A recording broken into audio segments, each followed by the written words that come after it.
The views and opinions of the hosts and guests are their own and do not necessarily reflect the views of the management and staff of Guardian Radio.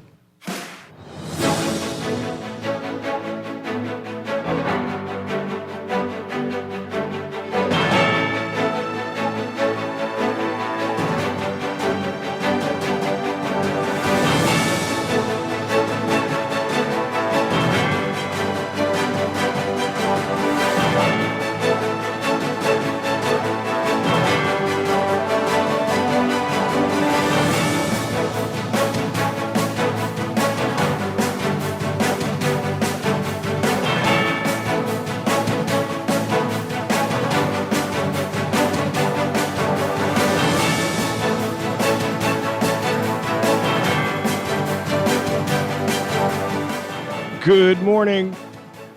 Prime Minister Davis wrongly claiming the BPL deal has been made public as arrangements with Pike remain murky. What happened with DeAndre Ayton yesterday? What we know at this point. SpaceX gets a green light to land a second rocket today. And we're talking about all things transport and transportation related with Minister of Energy and Transport, JoBeth Colby-Davis. You don't want to miss it. That's all straight ahead this morning. I'm Dwight Strachan, and this is Morning Blend. Wake up, it's a new day. Wake up, it's a new day. It's the start of a new way. Don't you know that it's the start of the end of the old way. Wake up, it's a new day. Wake up, it's a new day.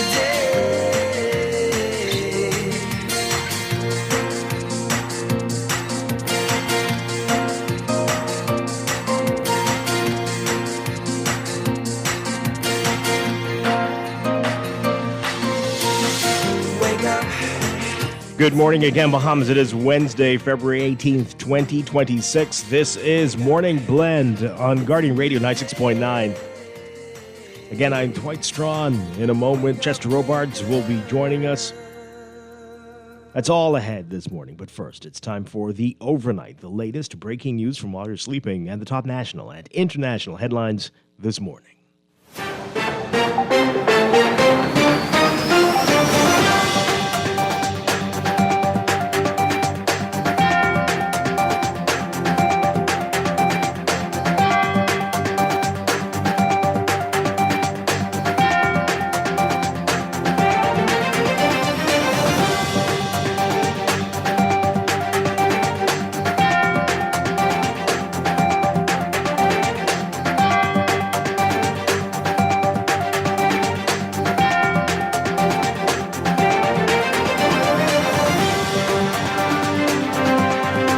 In the overnight, Prime Minister Philip Davis wrongly claiming that all contracts entered into by his administration for energy reform have been tabled in Parliament, calling critics too lazy to read them and ask questions. Davis making the comment yesterday when asked by a reporter to respond to criticisms that the deal his government entered into with Pike Corporation to control the transmission and distribution network in New Providence have still not been made public. The Prime Minister said, quote, all the contractual arrangements that were entered into in respect to our transformation of our energy sector have been made public. They've all been laid in Parliament, and if they wish, they can just go through them and ask any question they wish about what has been agreed. It's laid in Parliament, so this question about not knowing, they don't know because they are lazy and want to be spoon-fed. The media and the official opposition have repeatedly pressed the government to make that arrangement and that agreement public.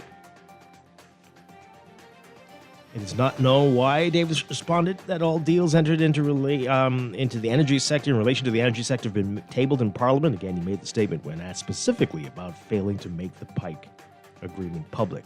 He said in a communication to Parliament last April that his government facilitated the partnership that led to the creation of Bahamas Grid Company, a local entity that will modernize the power grid, in which BPL will own a 40% stake.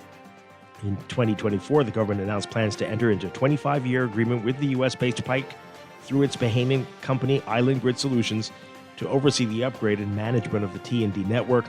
Details have remained murky as the government repeatedly promised to table the deal but has failed to do so.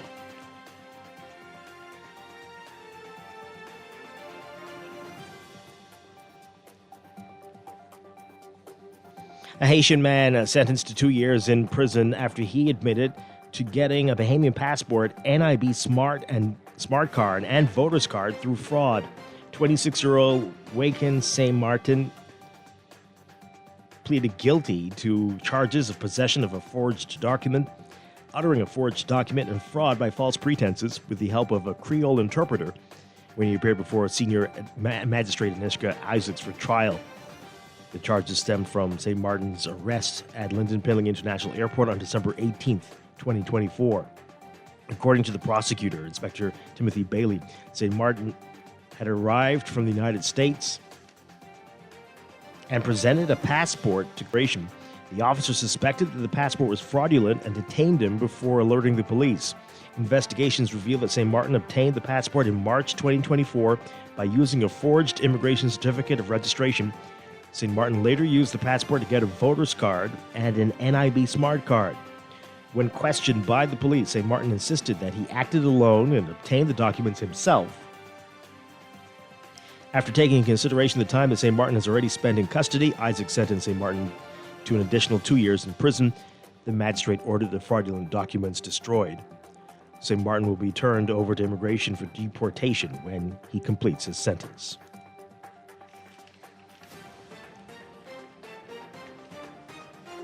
A man standing trial again for the murders of 2 teenagers who were found shot to death in Yellow Elder in 2017. Prosecutors called 3 witnesses Tuesday in the trial of Dion Scavella, who was accused of the March 19, 2017 murders of 15-year-old Devontae Lindsay and 13-year-old Keyshawn Williams. The witnesses were crime scene officers who took photos of the scene. One of the officers photographed and collected 2 9mm pistols, which were processed for prints and swabbed for DNA. Scavella has denied the allegations at his trial before Justice Janine Weish-Gomez and a 9-member jury. He was first tried in 2024, but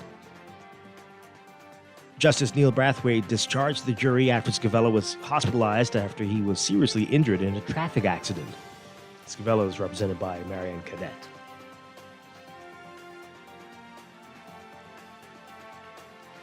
Minister of Health and Wellness Dr. Michael Darville says that heavy equipment for the new Providence Specialty Hospital is expected to arrive on site tomorrow as land clearing is set to soon take place. The $267 million facility will be located on New Providence Highway and will alleviate pressure on Princess Margaret Hospital, according to Darville. But the hospital has triggered controversy, with the official opposition criticizing the plan for the new hospital and United States Ambassador to the Bahamas, Herschel Walker, suggesting the government drop its loan agreement with the Chinese to fund the project. Darville, though, has made it clear that the Davis administration is moving ahead with construction and current funding. Darville also saying that public health nurses have been paid overtime wages to them. Last month, scores of public health nurses called in sick over the issue. The Public Hospitals Authority issued an internal memo to staff on January 14th advising that all overtime payments effective from the January 2026 pay period required approval from the managing director's office before it could be processed. While at the office of the Prime Minister yesterday, Darville said the nurses were paid their overtime. He said, quote, "It's very unfortunate how it happened. I'm still getting into the nuts and bolts of what went wrong. And so we're looking at some forensic analysis because every ministry has line items that are depleted. And it's important for the finance officers to red flag and say, hey, we have a problem here."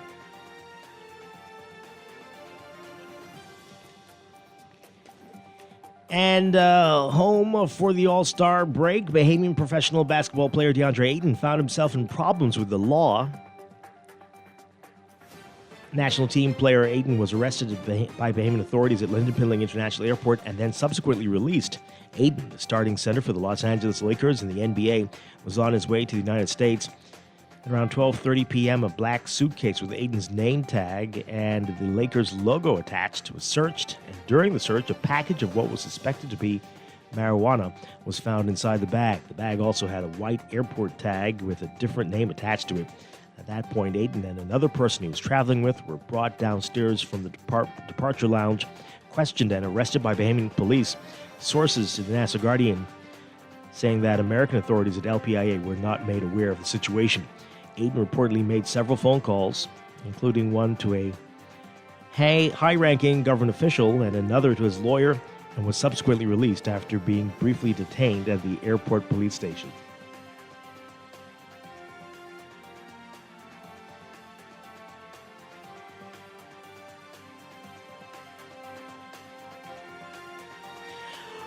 Overseas, the latest U.S. brokered talks between Russian and Ukrainian envoys over Russia's all-out invasion of Ukraine ended Wednesday with no sign of a breakthrough, and with both sides saying the talks were difficult as the war's fourth anniversary approaches next Wednesday. Negotiations in Switzerland were the third round of direct talks organized by the U.S. after meetings earlier this year in Abu Dhabi that officials described as constructive, but which also yielded no major progress. The head of the Russian delegation, Russian President Vladimir Putin's advisor, Vladimir Medinsky, telling reporters that the 2 days of talks in Geneva were, quote, difficult but businesslike.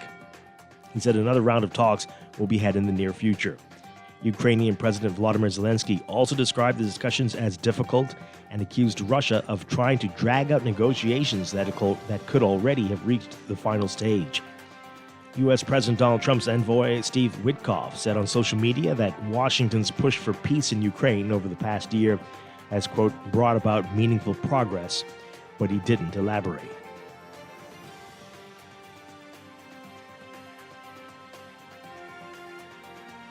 Iran announcing the temporary closure of the Strait of Hormuz for live fire drills and a rare show of force as its negotiators held another round of indirect talks with the United States over the Islamic Republic's disputed nuclear program.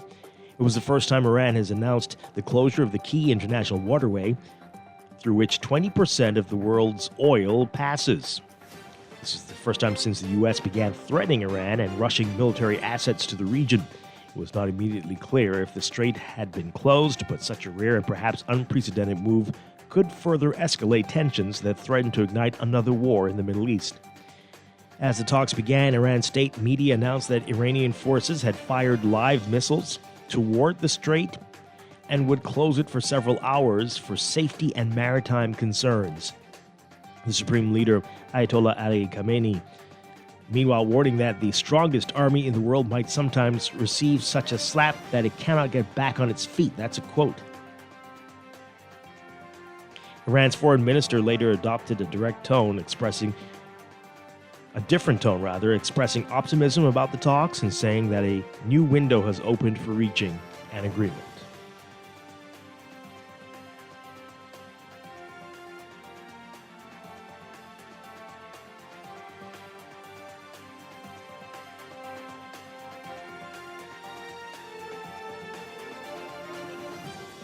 And the military saying that it has carried out strikes on 3 boats accused of smuggling drugs in Latin American waters, killing 11 people in one of the deadliest days of the Trump administration's months-long campaign against alleged traffickers. The series of strikes conducted Monday brought the death toll to at least 145 people since the administration began targeting those that it calls narco-terrorists in small vessels since early September. Like most of the military statements on the 42 known strikes, U.S. Southern Command said it targeted alleged drug traffickers along known smuggling routes. It said 2 vessels carrying 4 people each were struck in the eastern Pacific Ocean, while a third boat with 3 people was hit in the Caribbean Sea. The military did not provide evidence that the vessels were ferrying drugs, but posted videos on X that showed boats being destroyed.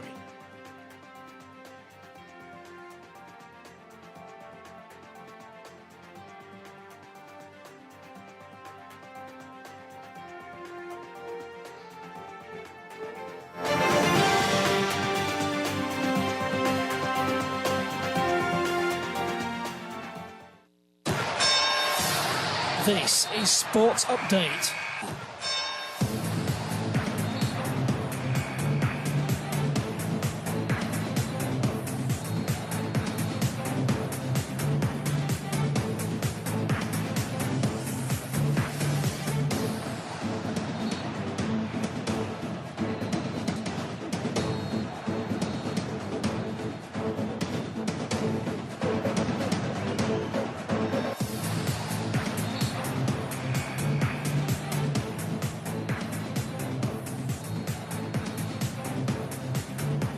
In sports, one of the more reputable high school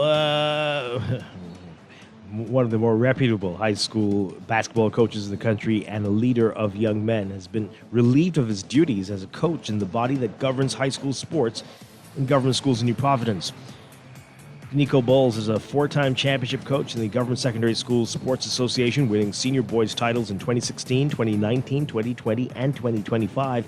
He also fell short in the finals four times and is a four-time winner of the GSSA Top Coach Award, 2016, 2019, 2020, and 2025. But Bowles has been expelled as a coach in that body for what officials deem to be a continued use of illegal players in regular season games. Bowles filing an application for leave for judicial review in the Supreme Court against Van Dyke Bethel and the GSSA and the Minister of Education and Technical and Vocational Training, Glenn Santa Martin, the Minister of Youth, Sports and Culture, Mario Bolag, and Attorney General and Minister of Legal Affairs, Senator Ryan Pinder. That was filed earlier this month. Bethel is the president of the GSSA, and Bowles is the vice president of the same body. You can read more on this very interesting matter in today's Guardian Sports section. And a couple weeks after winning a third Conference USA Player of the Week honor, Bahamian Rima Collins is in the spotlight again, turning in a massive effort in a win for her team over the San Houston State University Lady Bearcats. Collins, a junior for the Florida International University Panthers, erupted for a game-high 24 points and added a career-high 4 blocks, 3 assists, and 2 rebounds, and 2 steals. The Panthers escaping with a slim 67-65 win over the Lady Bearcats at Bernard G. Johnson Coliseum in Huntsville, Texas. It was the 5th road win for the season for the Panthers, but they completed the season sweep over the Lady Bearcats and improved to a 15-9 win-loss record.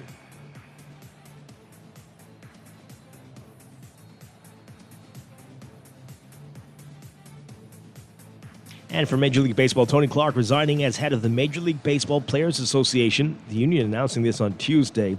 It's signaling a possible salary cap fight looming during a federal investigation of its finances. The union saying in a statement that the full executive board of player representatives met with the Players Association staff and outside counsel to discuss next steps. It says the players remain focused on their ongoing preparations for collective bargaining this year. Clark was asked to resign by the 8-man executive subcommittee of the Players Association after an investigation by the union's outside counsel discovered evidence that Clark had an inappropriate relationship with his sister-in-law, a union employee, since 2023. That's according to a person familiar with the union's deliberations, speaking to the Associated Press on condition of anonymity. Clark did not respond to a text from the AP seeking comment. His departure taking place during a probe by the U.S. Attorney in Brooklyn into One Team Partners, a licensing company founded by the union, the NFL Players Association, and Redbird Capital Partners in 2020. That's sports, and that's the overnight. Time for your first look at weather.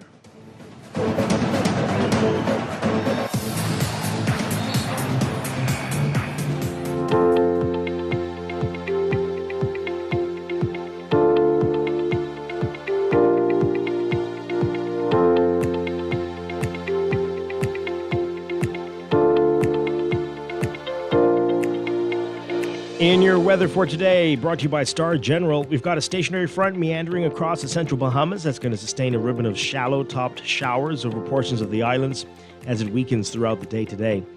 The remainder of the country will be dominated by a Bermuda high centered northeast of the area, keeping mostly pleasant conditions in place through tonight. For today, there's a high risk of rip currents for Atlantic-exposed shorelines due to swells. Swimmers are urged to stay on shore on Atlantic beaches. Your forecast for today: for the extreme northern islands, you're looking at mostly sunny conditions, turning mostly fair tonight, less than a 10% chance of showers.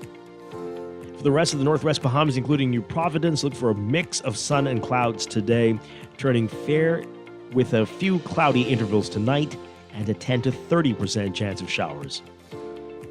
The Central Islands seeing also a mix of sun and clouds today, turning mostly fair at night, a 20 to 40% chance of showers. And again, mostly sunny conditions for the southeastern islands, turning mostly fair tonight, and a 10% chance of showers for you. Winds east to southeast at 10 to 15 knots, veering southeast to south at 10 to 15 knots by this afternoon through tonight for the extreme northern islands. East to southeast at 10 to 15 knots, becoming gusty at times for the rest of the northwest Bahamas. Easterly at 10 to 15 knots with higher gusts for the central islands.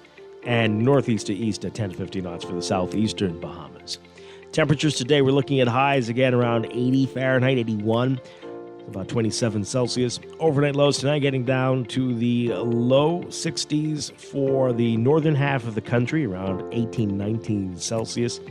The mid to upper 60s or even low 70s for the central and southeast Bahamas, around 22, 20 Celsius. That's your first look at weather this morning. We'll have your extended outlook coming up in just a bit. This weather check brought to you by Star General Insurance Made Simple. Wake up, it's a new day. Wake up, it's a new day. It's the start of You are listening to Morning Blend. When we come back, we're discussing the day's top stories right here on your home for fresh news and smart talk all day. Guardian Radio 96.9. wake up, it's a new day. Wake up, it's a new day.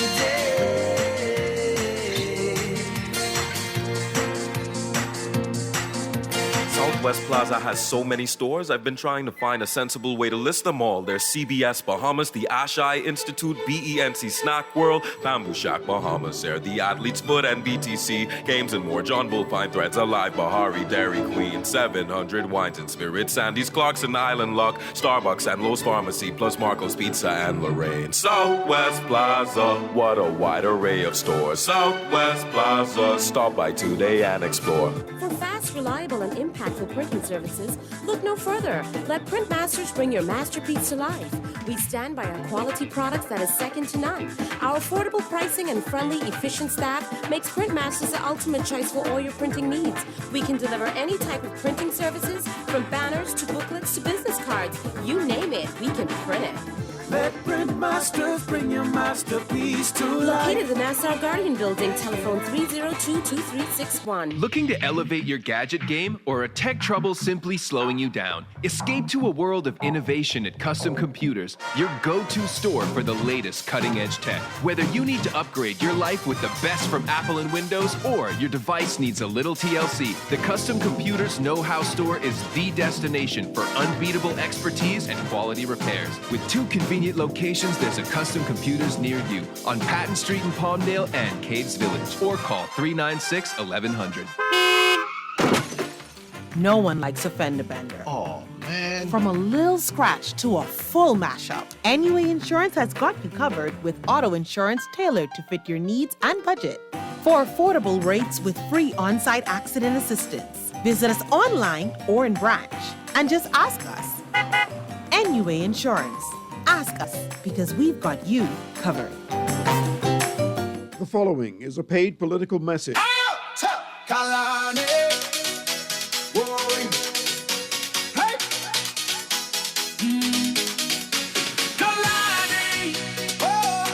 The future is brighter.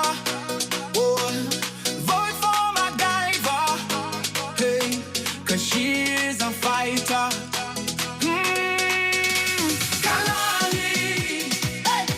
The future is brighter.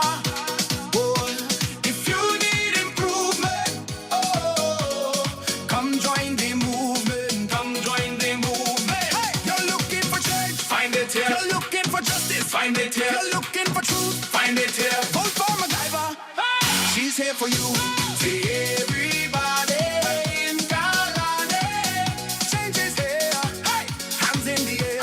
See everybody in Kalani. Vote for MacGyver. She is a fighter. That was a paid political message. Every day in a busy world, we have to do so much.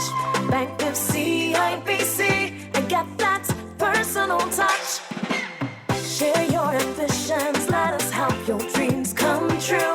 At CIBC, you're at the heart of all we do. We're on your side.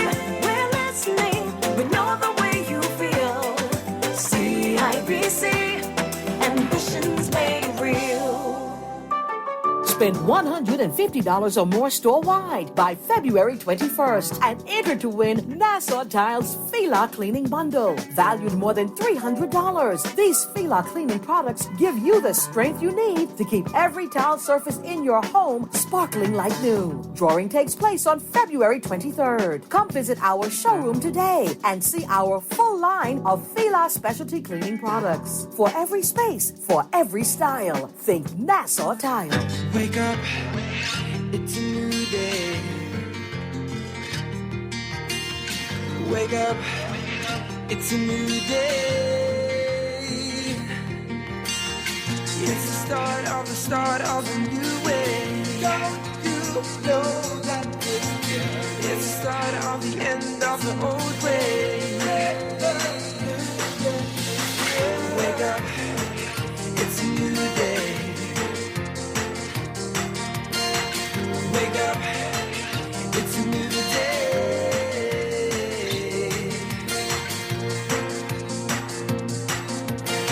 Welcome back to Morning Blend on Guardian Radio 96.9. We are streaming live on GuardianTalkRadio.com and on the Guardian Radio app for smart devices. We're also on your televisions on Cable Bahamas Channel 969 and BTC Flow Channel 612. You can tweet us at MorningBlend969 or Facebook.com/MorningBlend969. Text us on the Guardian Radio text line powered by BTC 422-4796. Standard text rate supply. Once again, I'm Dwight Strachan. Joining me now, Chester Robards. Chester Robards, good morning. Good morning. Good to see you. Glad to be here. Right here, right in queue. A lot going on, folks. A lot happening in the country. A lot to talk about today. But also in business, we are scheduled to have Minister of Energy and Transport, JoBeth Colby-Davis. We got her to commit the last time she was on to talk about transportation issues, and we're going to do that today as much as we can get into that business hour. So you don't want to miss that coming up. A whole lot in her field to talk about, her purview to talk about today. But there is a lot also going on in the news.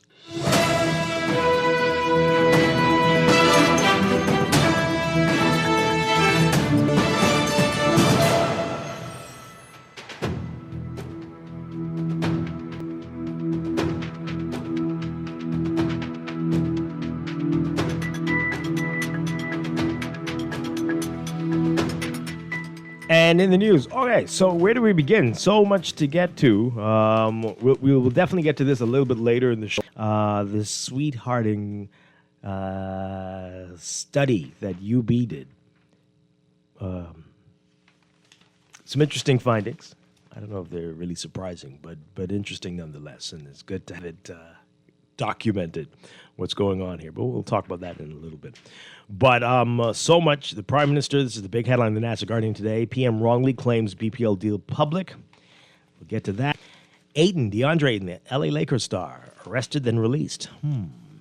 And, of course, today, prepare yourselves for the big boom, the big sonic boom, if last time was any indicator of what to expect. SpaceX getting that green light to land another Falcon 9 rocket in Exuma Sound today. This is like the Cableman type time period to expect it. Is it 5 to 9:30 p.m.? This is a big. There's a lot. Why such a? Because anything can happen. Oh, okay. That's what we want to hear. Well, I mean, weather-wise. Sure. One little breeze blow, and they're like, "Okay, we can't launch right now." Then no, but why are we being told between 5 and 9:30 p.m.? Not 5 and 6. 5 and 9:30. Just to give themselves a decent window. I see. Okay. Well, anyway, this evening to early, this late afternoon to early evening, expect possibly to hear that. We keep our fingers crossed. There was an update late last night. Oh, it's tomorrow now. Really? Yeah. Say what now? It's tomorrow. They're not launching today anymore. Why is that? Like I said, probably some weather thing today that they didn't expect yesterday. Where's the update? This came late last night. Oh, very late. Okay. Tomorrow. Tomorrow. We'll put it online. It's breaking news. It is breaking news, I guess. Okay. Wow. Things All right, break really quickly. Okay. Well, again, not what you want to hear when you're talking about these type of things. But so tomorrow. Yeah. So you have a day to prepare yourself for that. Okay. Interesting stuff. What preparation do you do? Any explanation as to why? Yeah. Tomorrow? Uh-huh. Just telling you it's not just- today, it's tomorrow. Yeah. Okay. Send that to me so I can. There's nothing to send. There's nothing that. What? You didn't get an official statement? No. So who's telling you this? Who's your source? My sources Are telling you close to the launch pad. but they haven't issued a statement. No. What are we to make of that? I don't know. It's kind of sketchy. No. Why? I don't know. If I mean, they issued a statement to tell us it was back on in 24 hours, and you're saying that late last night you got word that it's not happening tonight, but there's no official statement or right. Nothing? Right. Or did they extend the window from 5 p.m. today to tomorrow at 9:30 p.m.? Maybe that's what it is. Oh, God. Okay, while we work to confirm this, is your source reliable? Absolutely. Oh, dear. I don't deal with unreliable sources. But you and the source only two Most people who of the know about times. this? If what? Okay. Well, we're going to try to figure out what's going on with that, folks. Interesting stuff. Let's get to this very quickly, because I feel some sort of way about this. But anyway, Ayton arrested and released. Sarah Sheldon Longley writing about this in Guardian Sports today, and this was widespread yesterday. Many people heard about this. Home for the All-Star break, Bahamian professional basketball player DeAndre Ayton found himself in problems with the law on Tuesday. National team player Ayton was arrested by Bahamian authorities at Lynden Pindling International Airport and then subsequently released. Ayton, the starting center for the Los Angeles Lakers in the NBA, was on his way to the United States. At around 12:30 p.m., a black suitcase with Ayton's name tag and the LA Lakers logo attached was searched, and during the search, a package of what was suspected to be marijuana was found inside the bag.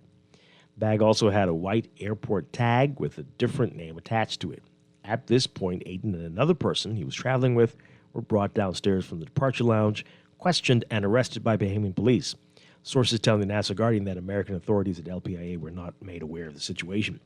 Ayton reportedly made several phone calls, including one to a high-ranking government official, and another to his lawyer, was subsequently released after being briefly detained at the airport police station. Ayton and a traveling partner were originally scheduled to fly on Delta. Okay, this is a lot of details. Delta to Atlanta on Tuesday, later connecting to Los Angeles. The Bahamian NBA player is set to play for the Lakers when they host crosstown rival the LA Clippers at Crypto.com Arena in Los Angeles on Friday. As relates to the incident yesterday, efforts to contact government officials proved fruitless, and Bahamian police are yet to release a statement. The Nassau Guardian reached out to Commissioner of Police Shanton Knowles, who did not respond to inquiries, both via calls and text. Assistant Commissioner of Police Roberto Goodman, who has responsibility for the Drug Enforcement Unit, said he was at a function and told the Nassau Guardian to contact the force's press unit. Well. And Chief Superintendent Sharia King, the press liaison officer, ignored the Guardian's questions on the matter. Wow, oh boy. Minister of Youth, Sports and Culture Mario Boleg and Minister of National Security Wayne Monroe did not respond to inquiries on the matter either. Ayton is having an up-and-down season with the Lakers. The former number 1 overall draft pick of the Phoenix Suns has been sporadic and inconsistent in his first year with the Purple and Gold. For the first time in his 8-year career, Ayton is not averaging a double-double, albeit he is not that far off. Okay, well. What do you make of this, folks? What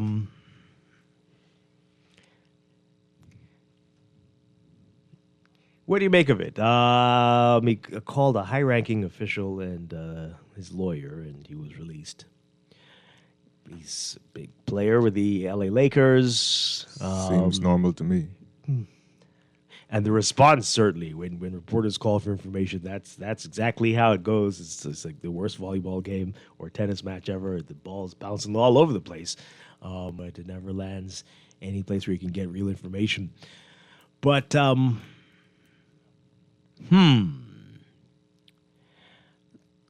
Let's talk. Let's talk about it before we get to what the Prime Minister had to say on Pike and BPL. But,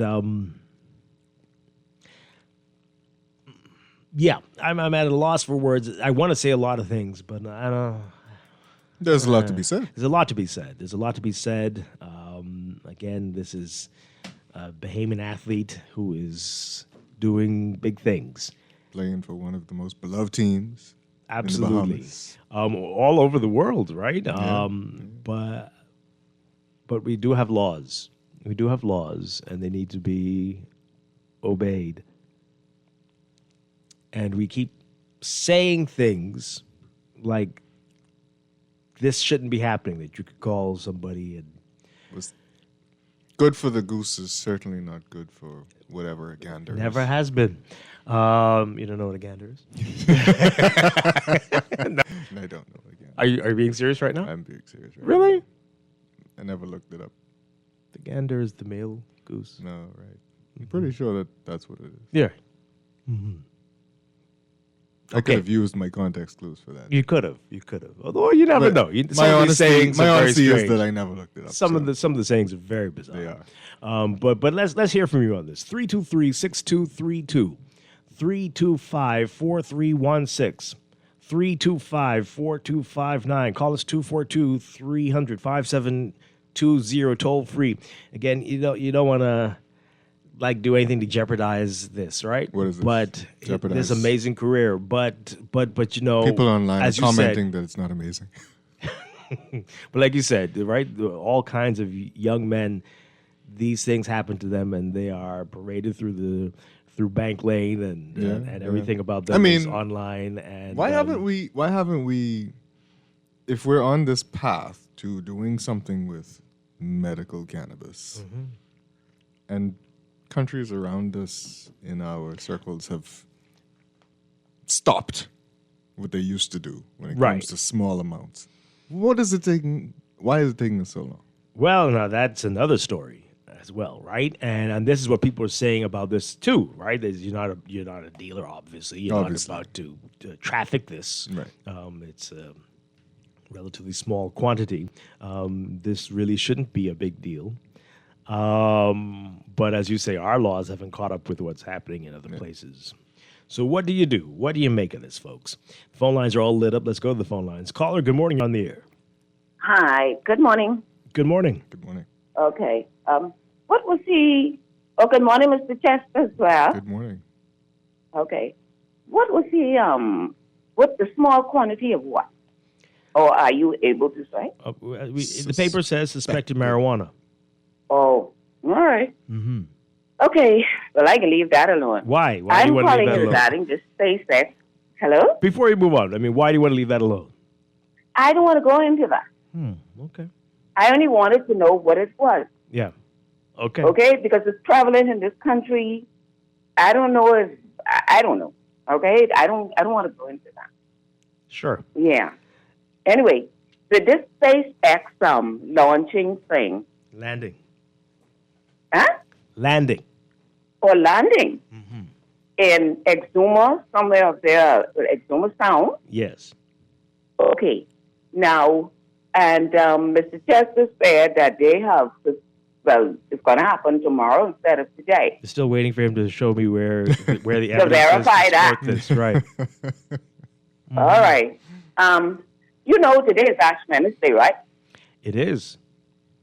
Today is Ash Wednesday, and we are Christian nation. And you can let... Are we still talking about SpaceX?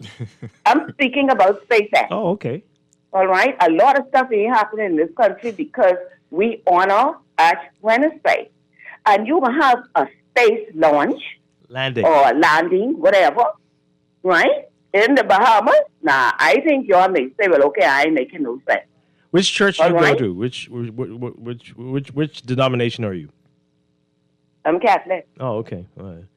Total Catholic. There shouldn't be rocket landings during Lent. That's what you're saying. No, listen, don't deal with nothing in the heavens. Leave it alone until after Lent is finished. Okay? And Lent is 40 days. So suspend it for the next 40 days. And why the Bahamas? Well, we've already gone through this. I mean, this is... We went through that last year. But this is the best place for them, better place for them to do it. But okay, so you're saying wait till Tuesday after Easter. Pardon? Wait till Tuesday after Easter. Whatever, right? Wait for the next 45 days. I hear you. Okay. We won't have any election. We won't have anything because we are. This have let them here. We are a Christian nation. You don't do them foolishness to messing around with the good Lord. Huh? Okay. Anyway, whoever have heirs, let them hear. And if you think I'm not making any sense, if you are a Christian, you understand what the Bible says. Do not. Leave it alone. All right? Okay. All right. That's an interesting take on it. No rocket landings during Lent, folks. That's of all the arguments against this, that one is the one I would never have. Caller, good morning. You're on the air. Good morning, Dwight. How are you? I'm doing well. Good morning. And good morning to your co-host. Good morning.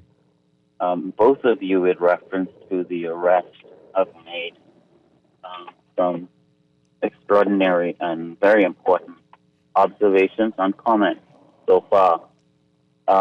One in particular was the constant allowance of this nuisance of small amounts in possession that we continue to waste the country's resources on when as a major jurisdiction with which we do relationships have an entirely different set of protocols and laws, and it continues to wreak havoc on the way we function, and it's nonsensical. And I agree with your co-host's comment that it's not just common sense, but it's also a matter of understanding that we don't have the resources to continue to be policing small quantities of marijuana. That being said, Dwight, I wanted to lock in on your comments when you said that we have laws, and certain things shouldn't be done, et cetera, et cetera.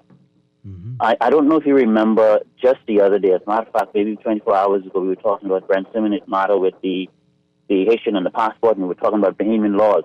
You remember that? Of course. And I called in, and I brought specifically to you in this very same category of Bahamian law, arrest, et cetera, et cetera. Remember that? I do. Now, I'm looking at this situation, and it comes to play and comes to light, and it's the intersection of what I said and what happened yesterday. And I don't want us to today pass over the fact that when you take a careful look at what happened yesterday, it's smack violation of not only the 1974 Pre-Clearance Act and the provisions and powers that are in it, the protocols, but it also pushes over into violation of the gentleman's rights. Because number one, and I will just point out this one, the Bahamian authorities went into the pre-clearance launch and brought him back into the Bahamas.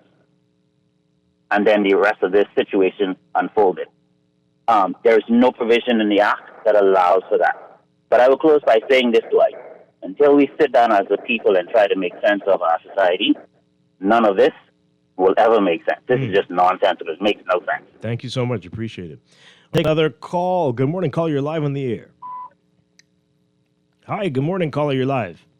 Hi, good morning. I listened to you this morning, and I'm always impressed. I don't think any government official, first of all, they need to stop compromising. Yeah, little bit, plenty, whatever it is, don't get yourself involved with it. Allow the police or whoever to do their job. That's number one. We need to stop compromising in this nation. Wow. SHIP Act launched whatever it is, they need to do their proper research. Because at the end of the day, our families are impacted.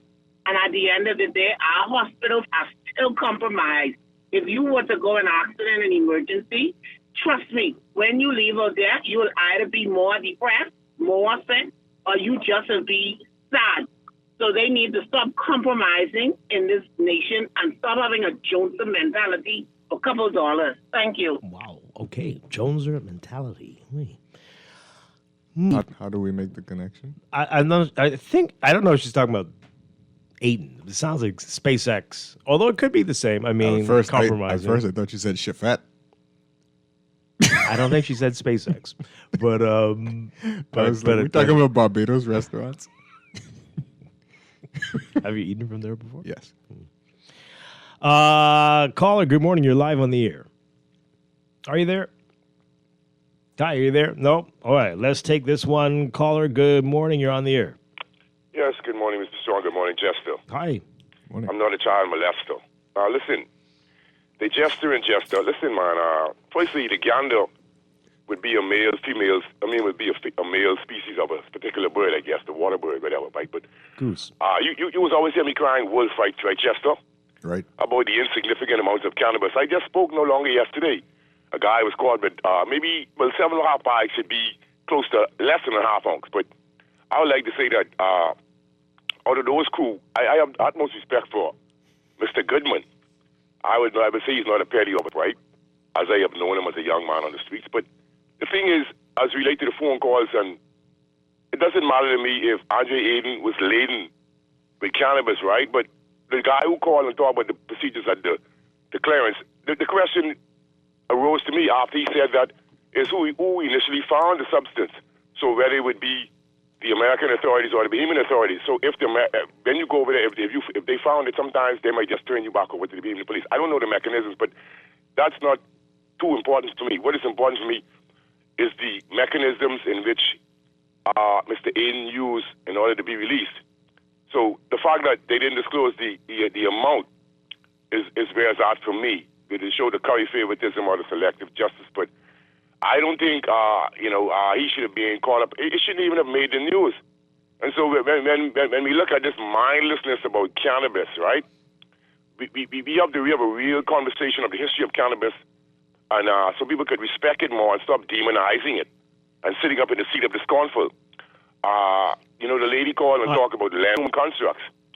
I hate to comment on the fact that she's a Roman Catholic, but the thing is, there shouldn't be any such thing as religious domination in the country. It sickens me, but all right. So the issue, I think, should never be. I mean, there should be no rocket landings because eventually man wouldn't be able to live in space unless they do it like how they doing it up in the capsule, which is uncomfortable. They're basically into space travel and money, but as it relates to this cannabis industry, I'll hit back on that. Basically, the reason why the government wouldn't legalize this cannabis, right? They said ounce, decriminalize ounce and less. It's because it makes a lot of money in the court. I just told you a guy paid $3,400 to 7.5 bag, which would be maybe 11 or 12 grams the most, according to the size. But that's what I'm saying. So that is ridiculous to me. It's a money-making scheme, and I know that because for you to pay that amount of fine, these young black poor men are contributing more to the economy than the people in life and key. Because what I'm saying is, when you go to court and you pay those big amounts, just because it's in a foil paper, you could go to a supplier and he could sell you 7 of them and you could put them in your pocket. The police catch you, and they are very ecstatic and very eager to tell you that you're fine. They know your intentions right away because their hair isn't comb. And wherever this is what's going on. But nobody wants to hear the sheep crying wolf in the wilderness. You see what I'm saying? So the fact that nobody responded to the media, et cetera, et cetera, et cetera.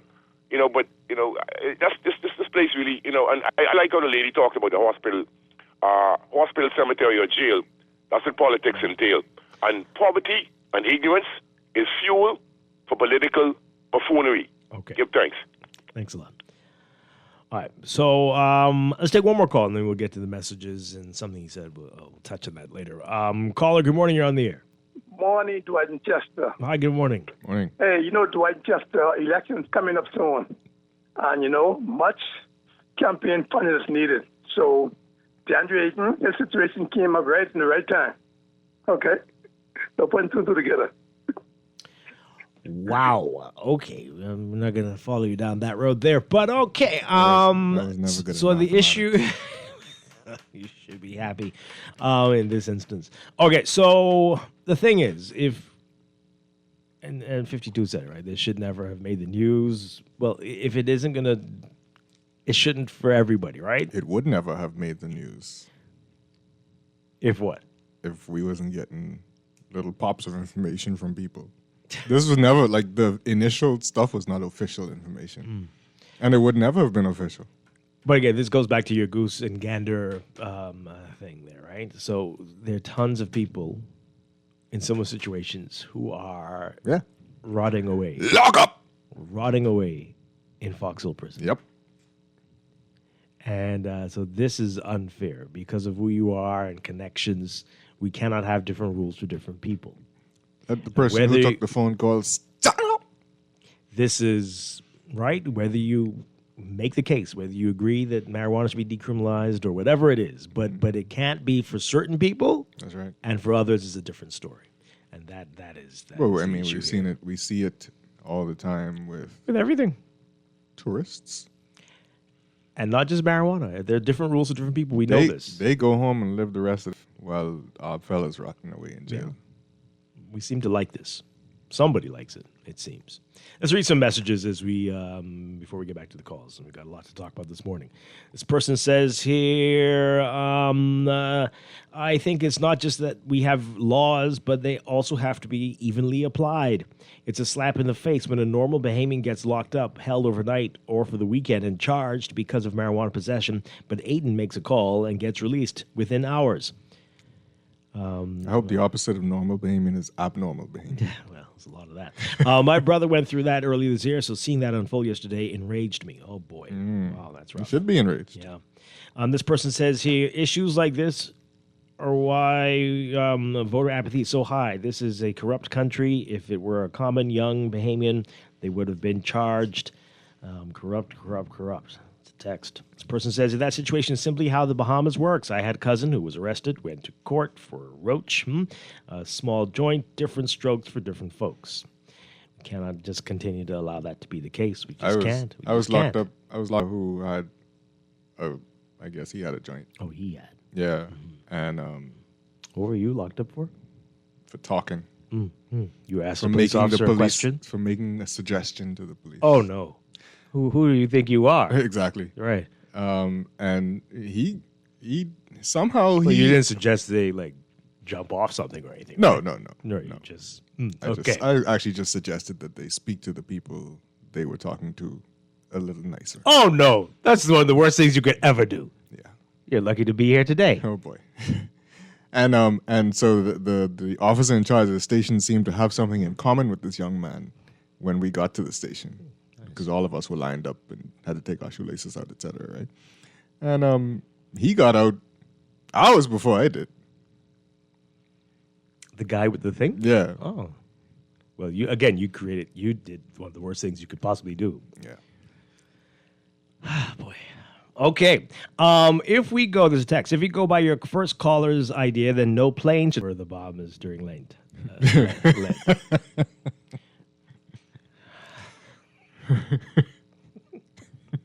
Sorry. We should do a show on that. What is acceptable during Lent and what's not? We shouldn't do it. Don't do that? No. You don't need It all depends on the guest. I mean, whoever talks. Or you just callers tell you? No, you don't want that. Yeah. Don't text us. Huh.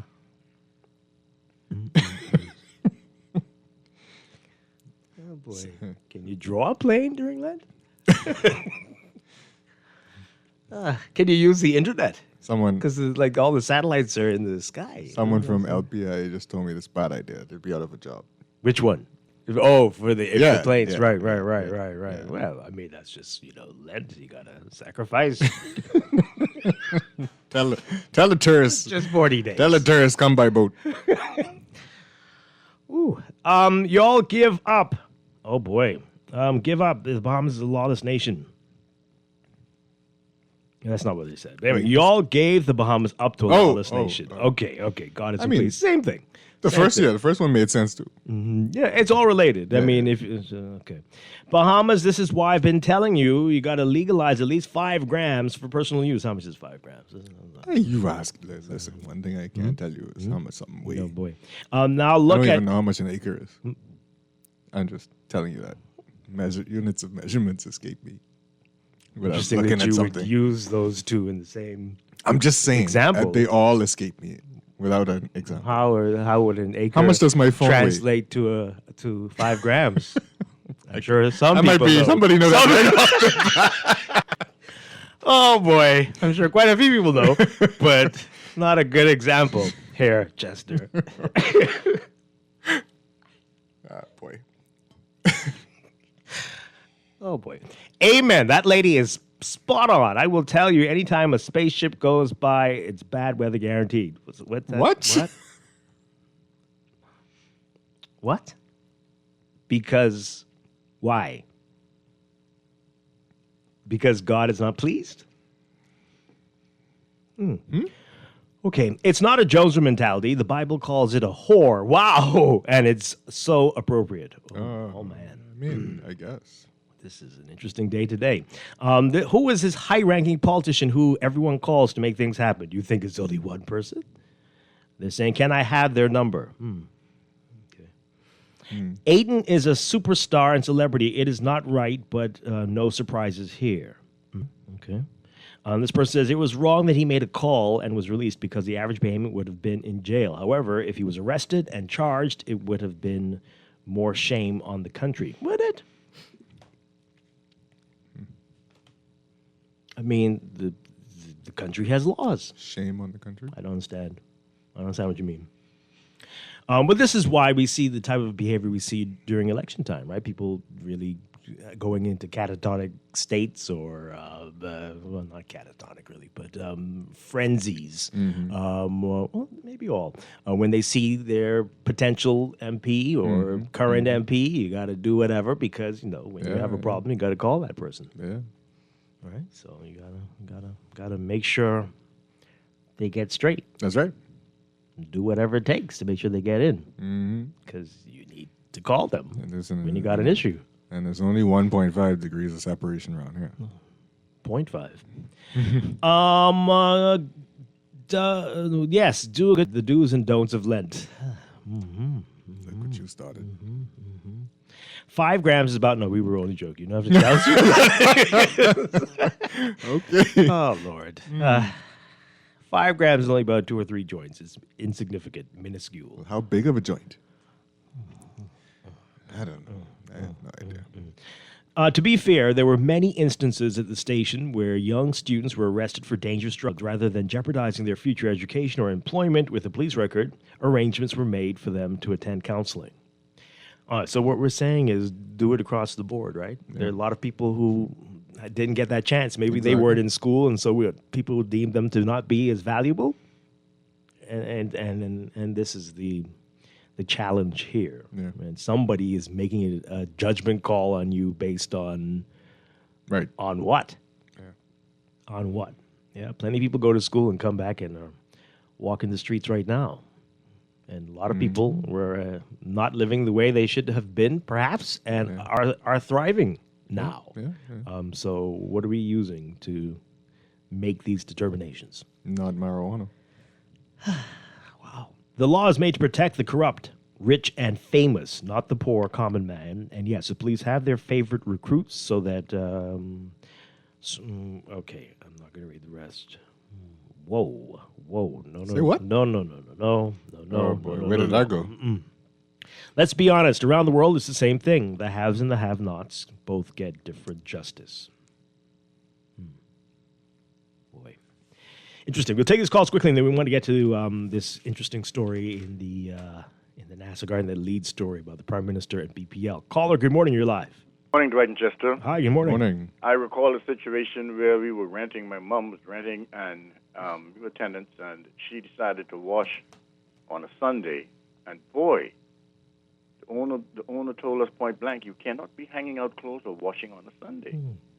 So I understand people have different beliefs, but that was not in the contract. But she had her belief system, and now she wants to apply it to our lifestyle. And this is what we do to everybody. We look at everybody and we measure them by our standards, and feel as though we should apply our standards to them. But let them live their life. If they're not infringing on your rights, what the heck, man? And I spoke to God. He's about 5 million years old, and he tells me what to do. I don't know who you all talk to. A little bit of cannabis, give me a break. But let's back to something serious like the space. This little canister, this little booster that's coming down with hardly any fuel in it. How much money do you think the government is getting for this landing? Any idea? The specific one or what they got in overall? Because we already know about overall. Oh, you have information here. Chester knows that. What do I know? How much was it? And it was a donation to UB, and what else do we get? They get... I don't remember. Okay, we'll check out our... For each landing is a couple thousand something. Like a literal couple? 100,000? Something around there. I mean, that's a big difference. Yeah, I thought it was like each landing. $1 million. No. But overall, it's some million. Well, okay, but right? look, man, this is what we call progress, and I have no problem with that. I think we need to wise up to the fact moves on with us or moves on without us. Okay. All right, and I have issues with people simply who want to tell you what to do because they failed when they tried what you're doing now. You know what I mean? You mean launching rockets? Yeah, this may be the most successful place to land it because the weather is always perfect. Seas are smooth. You can have a barge sitting there longer than you can have it in the Indian Ocean. So, look, man, let's make some money with this, but let's see where the money is going. Like you're saying, it's going to donations and so forth. And let's help some poor people with the money, man. Yeah. Let's get this going. Thank you very much. Appreciate All it. right. And again, this is related to their Starlink, sorry. You don't say Starship. No, that's something else. Starlink program, and a lot of Bahamians are using Starlink. Well, it will also be related to manned missions eventually, too. That part. Okay. Sure. All right, so let's move on. I want to get this in. You know they're going to crash the space station, right? Just What now? Yeah. Soon, Okay. actually. Anyway. Don't mention crash when we're talking about SpaceX. I'm talking about space station. That's fine. International Space Station. That's a different story. Yes. Yeah. So the big headline in the National Guardian, PM wrongly claims BPL deal public. Arrangements with Pike still murky. Our Candia Dame's writing about this. So Prime Minister Philip Davis wrongly claimed yesterday that all contracts entered into by his administration for energy reform have been tabled in Parliament and called critics too lazy to read them and ask questions. So we've been asking tons of questions, getting very few answers, but apparently we're too lazy. Davis made the comment when asked by a reporter to respond to criticisms that the deal his government entered into with Pike Corporation to take control of the transmission and distribution network in New Providence has still not been made public. The Prime Minister responded, quote, all the contractual arrangements that were entered into in respect to our transformation of our energy sector, they're all laid in Parliament, and if they wish, they can just go through them and ask any question they wish about what has been agreed. It's laid in Parliament, so this question about not knowing, they don't know because they are lazy and want to be spoon-fed. There you have it. You're not just too lazy. So, number one, did you know that? Did I know that we were lazy? This was tabled. That what was tabled? All the arrangements and agreements. I know of some arrangements and agreements tabled. But not all. But not all. Specifically not the Pike deal. Or Bahamas Grid or whatever you want to We're talking about Pike, right? Not the other The question PPPs. was about Bahamas Grid and Pike. All the other people read that till your eyes drop out, right? And your eyes will drop out. But too lazy? And the question was about Pike. The media and the official opposition have repeatedly pressed the government to make that agreement public. So the opposition is also lazy too. Everybody, every single person in the Bahamas is too lazy to read about the thing. It's not known why Davis responded that all deals entered into related to the energy sector have been tabled in Parliament. Again, he made the statement when asked specifically about Pike and the government failing to make that agreement public. Davis said in a communication to Parliament last April that his government facilitated the partnership that led to the creation of Bahamas Grid Company, the local entity that will modernize the power grid under Providence, in which BPL owns a 40% stake. Details have remained murky as the government repeatedly promised to table the deal. But last April, Director of Communications in the Office of the Prime Minister, Latrey Ramming, said the Prime Minister was still committed to his pledge to make public the documents related to the government's ambitious energy reform plans. Ramming's comments coming after F&M leader Michael Pintard called all the deals that comprise the operations overhaul at BPL to be tabled in the House. The opposition has repeated that call on several occasions, as has the Nassau Guardian in multiple editorials. OPM said at the time that while the opposition has called on the government to table the deals related to its overhaul of operations at BPL, disclosing the deals, you remember this? Disclosing the deals at that time could have affected ongoing negotiations. Right. The Davis administration tabled some energy agreements, but has ignored demands to make public the Pike Agreement. Last June, the Prime Minister tabled a number of power purchase agreements, including an agreement between BPL and Energy Bahamas Holding Limited. So what's happening here? Something's happening here. Well, why? What can you say? Let's hear from you, folks. He had a long night the night before. This was the night after the big event. The big event. Yeah. But he said he was great afterwards. Mm-hmm. So you think he misspoke? You think he was tired? I don't know. I have no idea. But we're gonna get a statement about it at some point today, I'm sure. You sure? Are we gonna get the details of the agreements? No, I didn't say that. Because we could bypass the statement and just table this. No? 323-6232, 325-4316, 325-4259. Call us toll free, 242-300-5720. You could just say, oops, I thought we did this. But here you go. Bam, bam, bam. No need to run now off. He's going to stop talking to us. Caller, good morning. You're on the air. Are you there? Let's take this one. Good morning, caller. You're on the air. What do you make of what's going on here? Why did the Prime Minister say that? Everybody hang up? No. 323-6232, 34316, 325-4259. Lazy people, man. Too lazy to read it. Also, where do you find them? It's not easy. Where do you, like, some things they put on websites with links, like documents, so you could just easily get them. Yeah. These, I think, are only in physical form. Like, what's that about? In somebody's office. How come some things are so easy and others are like, you got to really, like, put on, like, you know, like you're going on a safari or something. And it's not like they wrote them with an ink and feather somewhere. So putting it up is easy. I hope. Caller, what say you? Good morning. Lying can be. All right, who's lying? The Prime Minister. Yes, you're right. It's dangerous. It's very bad. Caller, good morning. It's Ash Wednesday, but you can't do that on Ash Wednesday. Well, apparently. Oh, boy. Caller, good morning. They're going to soon say that, right? Talk shows can't be allowed in Lent. Oh, my God. Caller, what say you? Good morning, Dwight. Good morning, Chester. Hi. Man, you guys are on a roll this morning. Listen, quite interestingly, don't you have the energy minister? You're going to be interviewing her at the 9 o'clock hour? Don't scare her off. Mm-hmm. Yes. It would be quite interesting if you would pose that same question to her, saying that she should be qualified enough to give you an answer. Mm-hmm, it would. And I'm telling you, the ears are open. We want to hear some answers, because you are quite so right. The opposition has been asking this particular question. It has not gone unanswered. The Nassau Guardian, especially the editorial chief, has been asking these questions through the papers, and it has gone unanswered. I think it's about time that the pressure really be placed on our employees to provide the answers that the employers have been asking for quite some time. I mean, what's with the secrecy? There should be, and being lazy.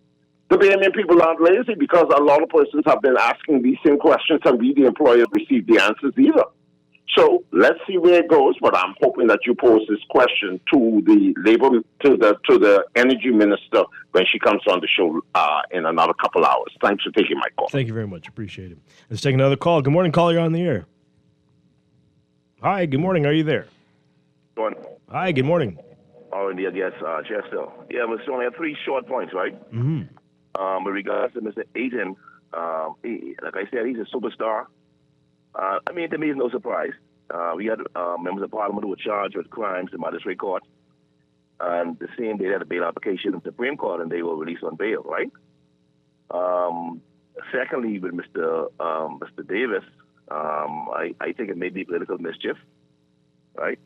And then thirdly, back to DeAndre Ayton's superstar status with Rick Fox, who became a candidate in 24 hours. I mean, so I'm not surprised at anything. What's that? How's that related? Explain that one. Yeah, I mean, because Rick Fox and Ayton House, they have, like, when you're a candidate, I think you're supposed to work in the field for a minute and then, then get ratified. So I'm not surprised. Work in the field. Okay. I don't understand why you're bringing him up in this. I want to know what you were calling political mischief. Mr. Davis. The thing is, he made a point with the Port Authority a couple of days ago. I think something they had talking about the businesses and stuff down there. But he's appealing to his base. I think if they make incorrect statements, I think they're just appealing to their base because, the PRP has a very strong base. Making incorrect statements appeals to the base?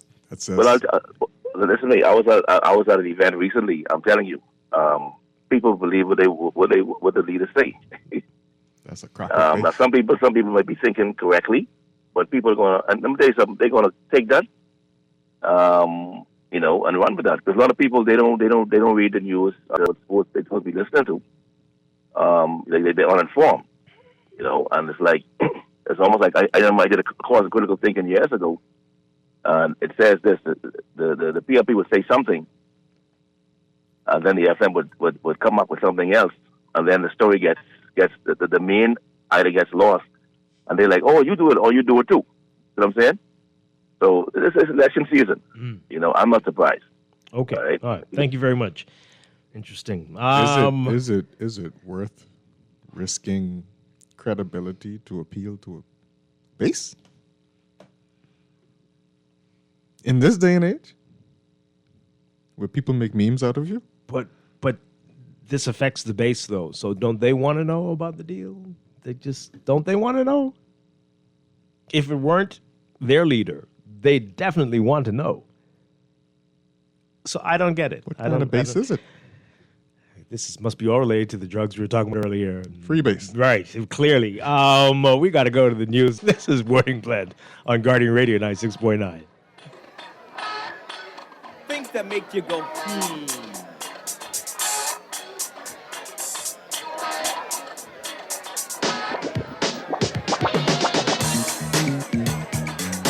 This is Guardian Radio 96.9 FM.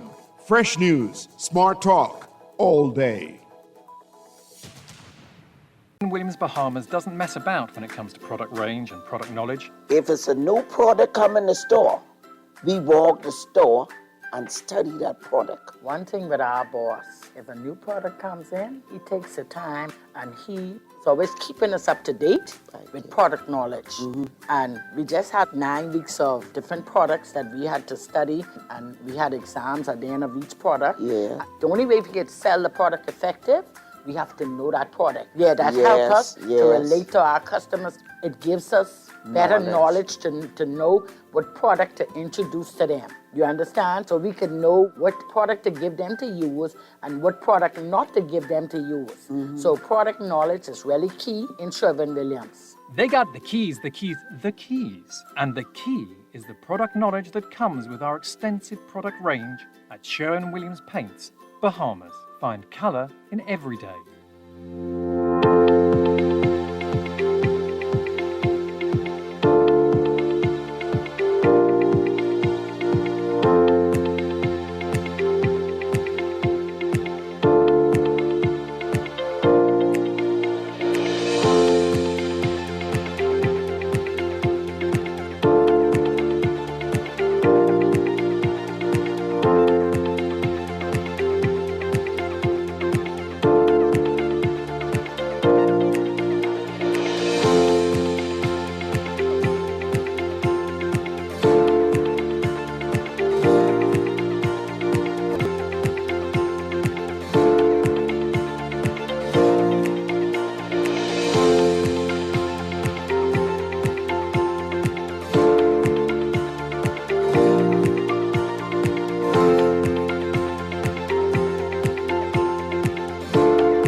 Welcome back to Morning Blend on Guardian Radio 96.9. We are streaming live on GuardianTalkRadio.com and on the Guardian Radio app for smart devices. We're also on your televisions on Cable Bahamas Channel 969 and BTC Flow Channel 612. You can tweet us at MorningBlend969 or Facebook.com/MorningBlend969. Text us 422-4796, standard text rate supply.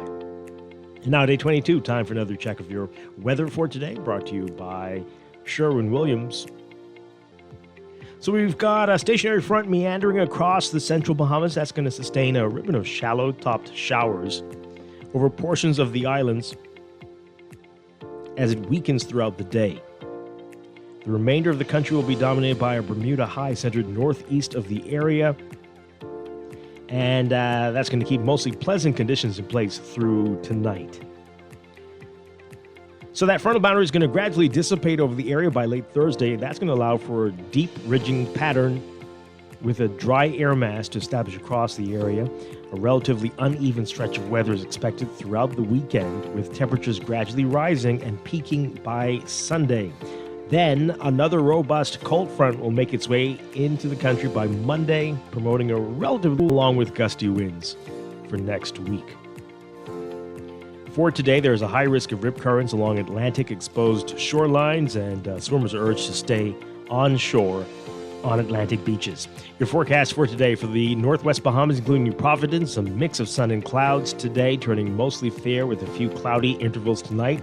That's going to hold for the central Bahamas as well. For the extreme northern islands, look for mostly sunny conditions, turning mostly fair tonight. Pretty much the same for the southeastern islands, mostly sunny, turning fair tonight. The central islands will see the greatest chance for rain, 20 to 40% chance of showers today. High temperatures around 80, 81 Fahrenheit, 27 Celsius. Overnight lows tonight getting down to the upper 60s or even low 70s.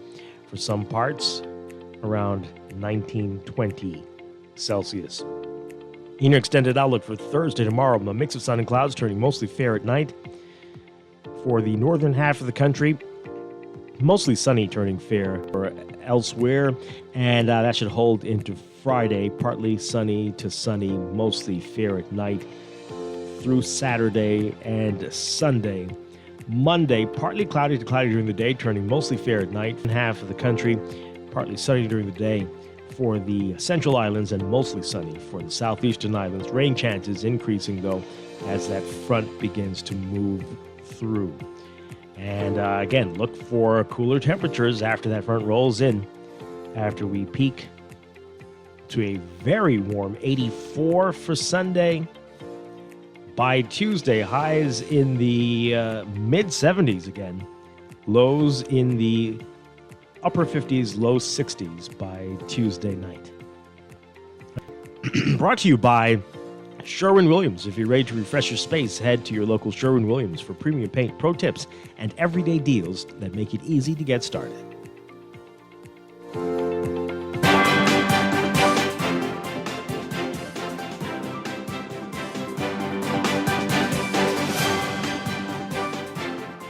It's time for a check of traffic, brought to you by Easy Car Sales, inviting artists to design a full wrap for their new Hongxi all-electric SUV. Create your mobile masterpiece and enter the electric canvas competition to win $5,000. Visit easy242.com to find out more. In your real-time traffic at this hour, we've got a number of hot spots for you. We've got Blue Hill Road seeing heavy traffic from Carmichael straight up to Independence Drive. That's mainly northbound. And some slow-moving traffic on the Independence Drive side westbound at this hour. Over on East Street, similar story from about Malcolm Road straight up to the roundabout with East-West Highway. You'll see that slow-moving northbound traffic north and south of the Soldier Road intersection. Prince Charles Drive, at the major intersections, you'll see some slow-moving traffic, but especially as you get closer to Soldier Road and straight through onto Robinson up to Marathon East-West Highway. Downtown, just east of Arawak Key, you'll see that slow-moving West Bay Street traffic, mainly eastbound. And on Saunders Beach near New Providence Highway, got that slow eastbound traffic on West Bay Street. Over on John F. Kennedy Drive, we're seeing a lot of issues between Harold Road, Prospect Ridge, and Bahamar Boulevard and Gladstone Road. Traffic back to both directions, east and westbound right now. So keep that in mind if you're in that area. Some schools are closed for midterms, so keep that in mind. And good luck to you on the streets this morning. That's your real-time traffic and your Morning Glen Traffic Alert, brought to you by NUA Insurance Agents and Brokers. Get a quote however it suits you. Stop by your nearest branch or get an instant motor quote online at nuainsurance.com. Quick questions or big decisions, they've got you covered.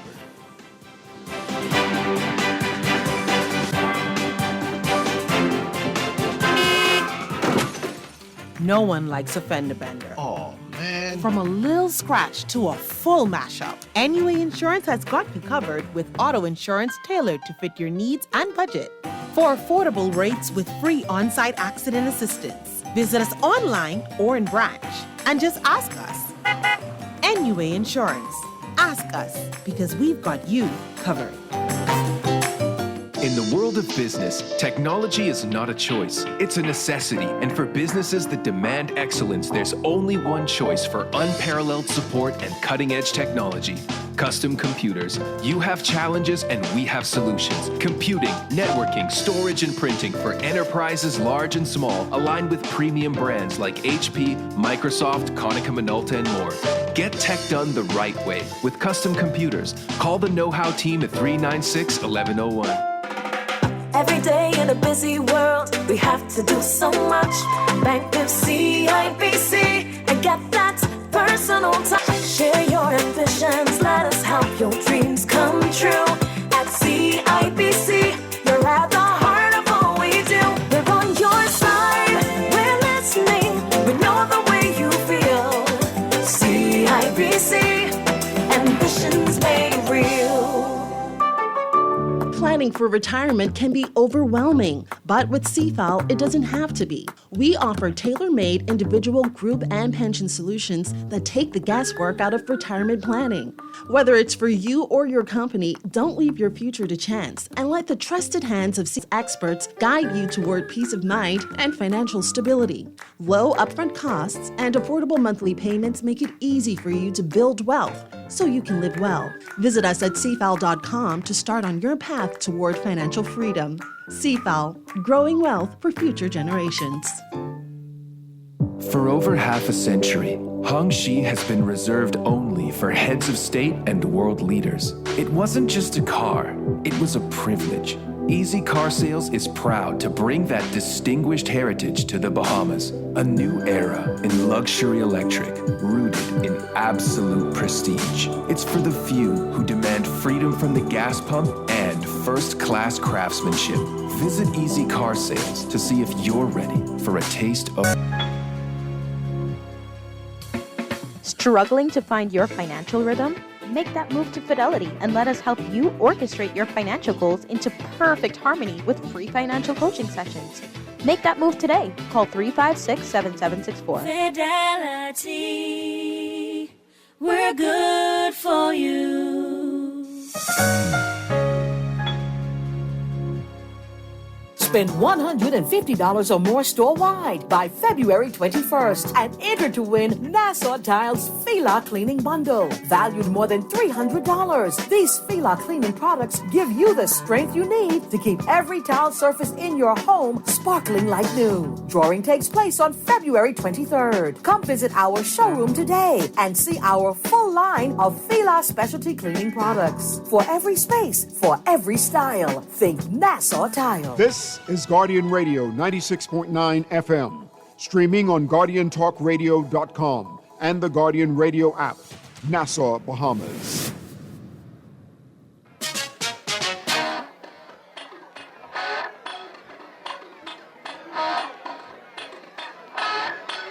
Things that make you go,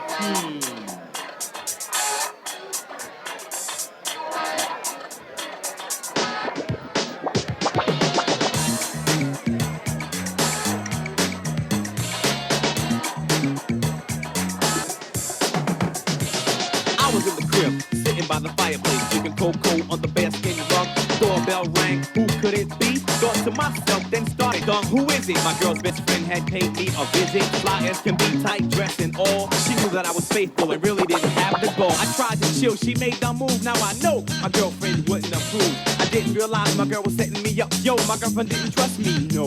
Yup, but she lost control. I wouldn't take the bait. I said, chill, baby, baby, chill, baby, baby, wait. My girl bust in, caught us creating the boom. She said, girlfriend, things that make you go, things that make you go, things that make you go, Welcome back to Morning Blend on Guardian Radio 96.9. Dwight Strachan, along with Chester Robards, we are discussing the things that make you go, Wait, is that the same group that sings Bust a Move? That song sounds exactly like Bust a Move. I thought that's what I thought it was. Anyway, sorry. I mean, I don't think that song was called Bust a Move. That wasn't called that. Right, no. Yeah. Whatever it's called. CNC Music Factory. Yes. Okay. Anyway, we're discussing things that make you go. Chester makes me go sometimes too. With the things that he says, I don't understand. make me go, But, okay. All right. So we're gonna get to this sweethearting study. We're wrapping up the conversation about the Prime Minister claiming that the media and the critics, that's everybody, too lazy to read the documents that have been tabled on energy reform. Well, the one that everybody wants to see is the Pike arrangement. Right. We haven't seen that, and as far as everyone can tell, this hasn't been tabled, at least not in a place where the public can access it. Right. And so we're wondering why would the Prime Minister say this? Yeah. There are a couple of things in here that make you go, and make you slighted as a Bahamian, I would think. First of all, the question was, where's the Pike deal? We want to see it. Right. And then he goes on to say, well, we tabled all the energy documents. Okay, but not that one. The one we just asked about. Right, but he didn't say not that one. He just said we tabled all. We tabled it all, and y'all are just too lazy to read them. Right. And to ask questions, which is all they've been doing, is asking questions. Right. So it just feels like, once again, Christie's giant middle finger. Oh, really? That's what it feels. That's how it feels? That's how it feels. Whoa. This particular one. Oh, dear. I mean, you work so hard. You work as a journalist or in media, and you ask about these things constantly. You try to get answers for the public. And then, I hate to use this phrase, but then you get slapped in the face.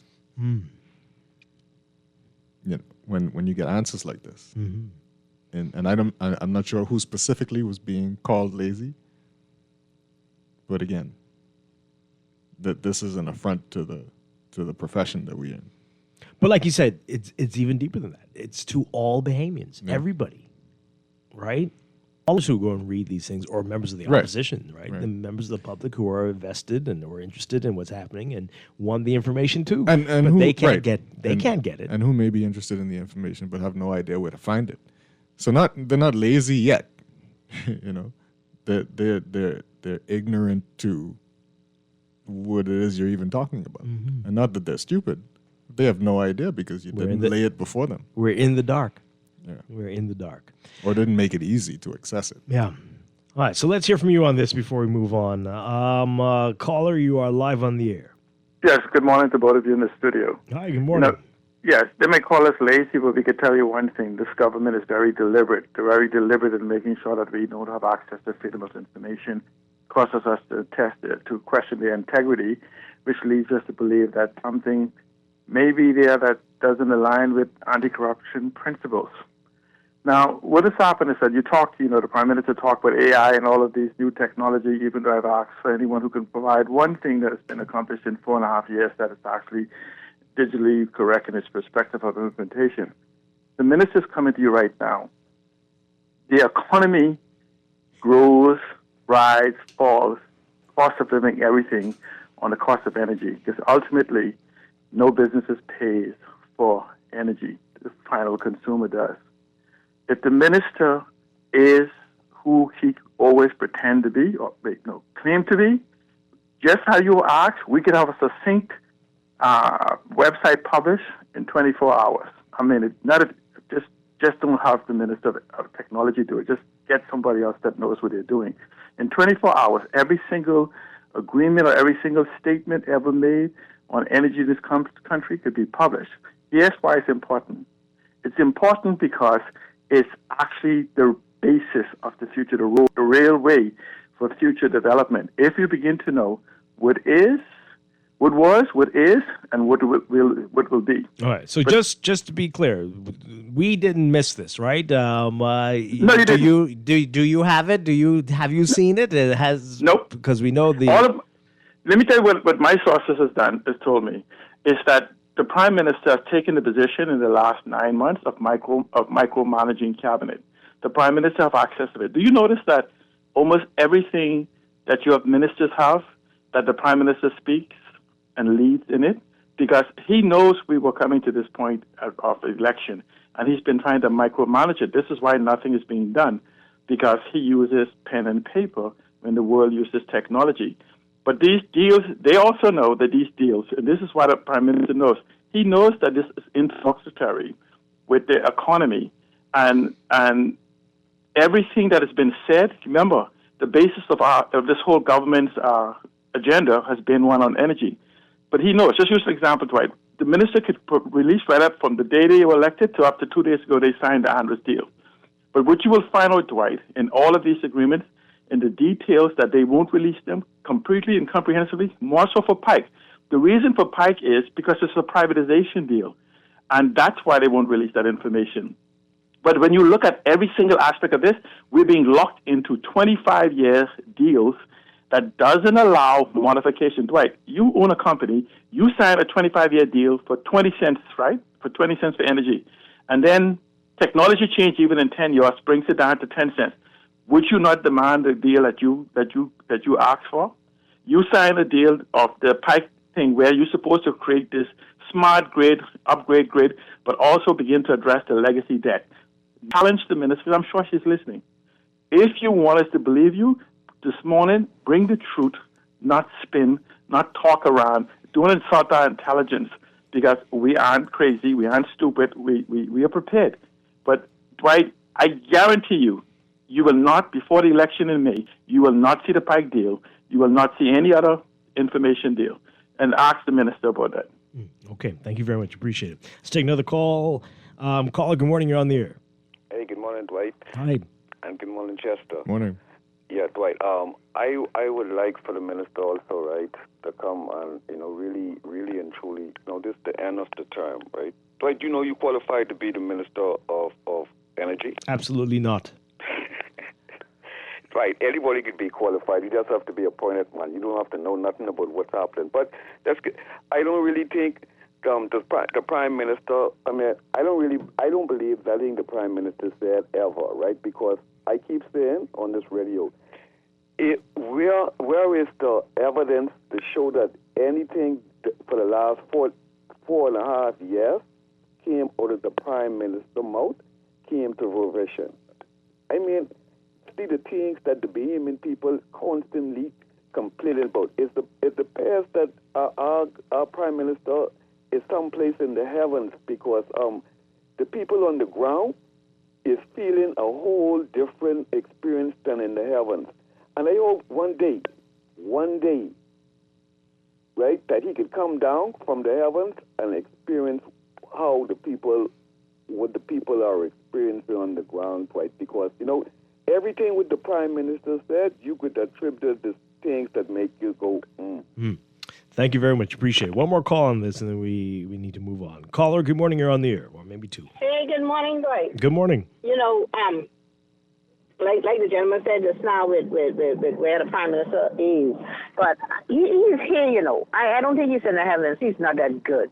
But what I would like to know from the minister when she comes in, is she going to take calls? I don't know. We have a lot to get through, but maybe if we have time permitting. Because it seems like most of them don't like to take calls. I mean, those on the other side seem to take calls for the most part, but those on that side seem to not like taking calls. But no, I don't know if that's accurate.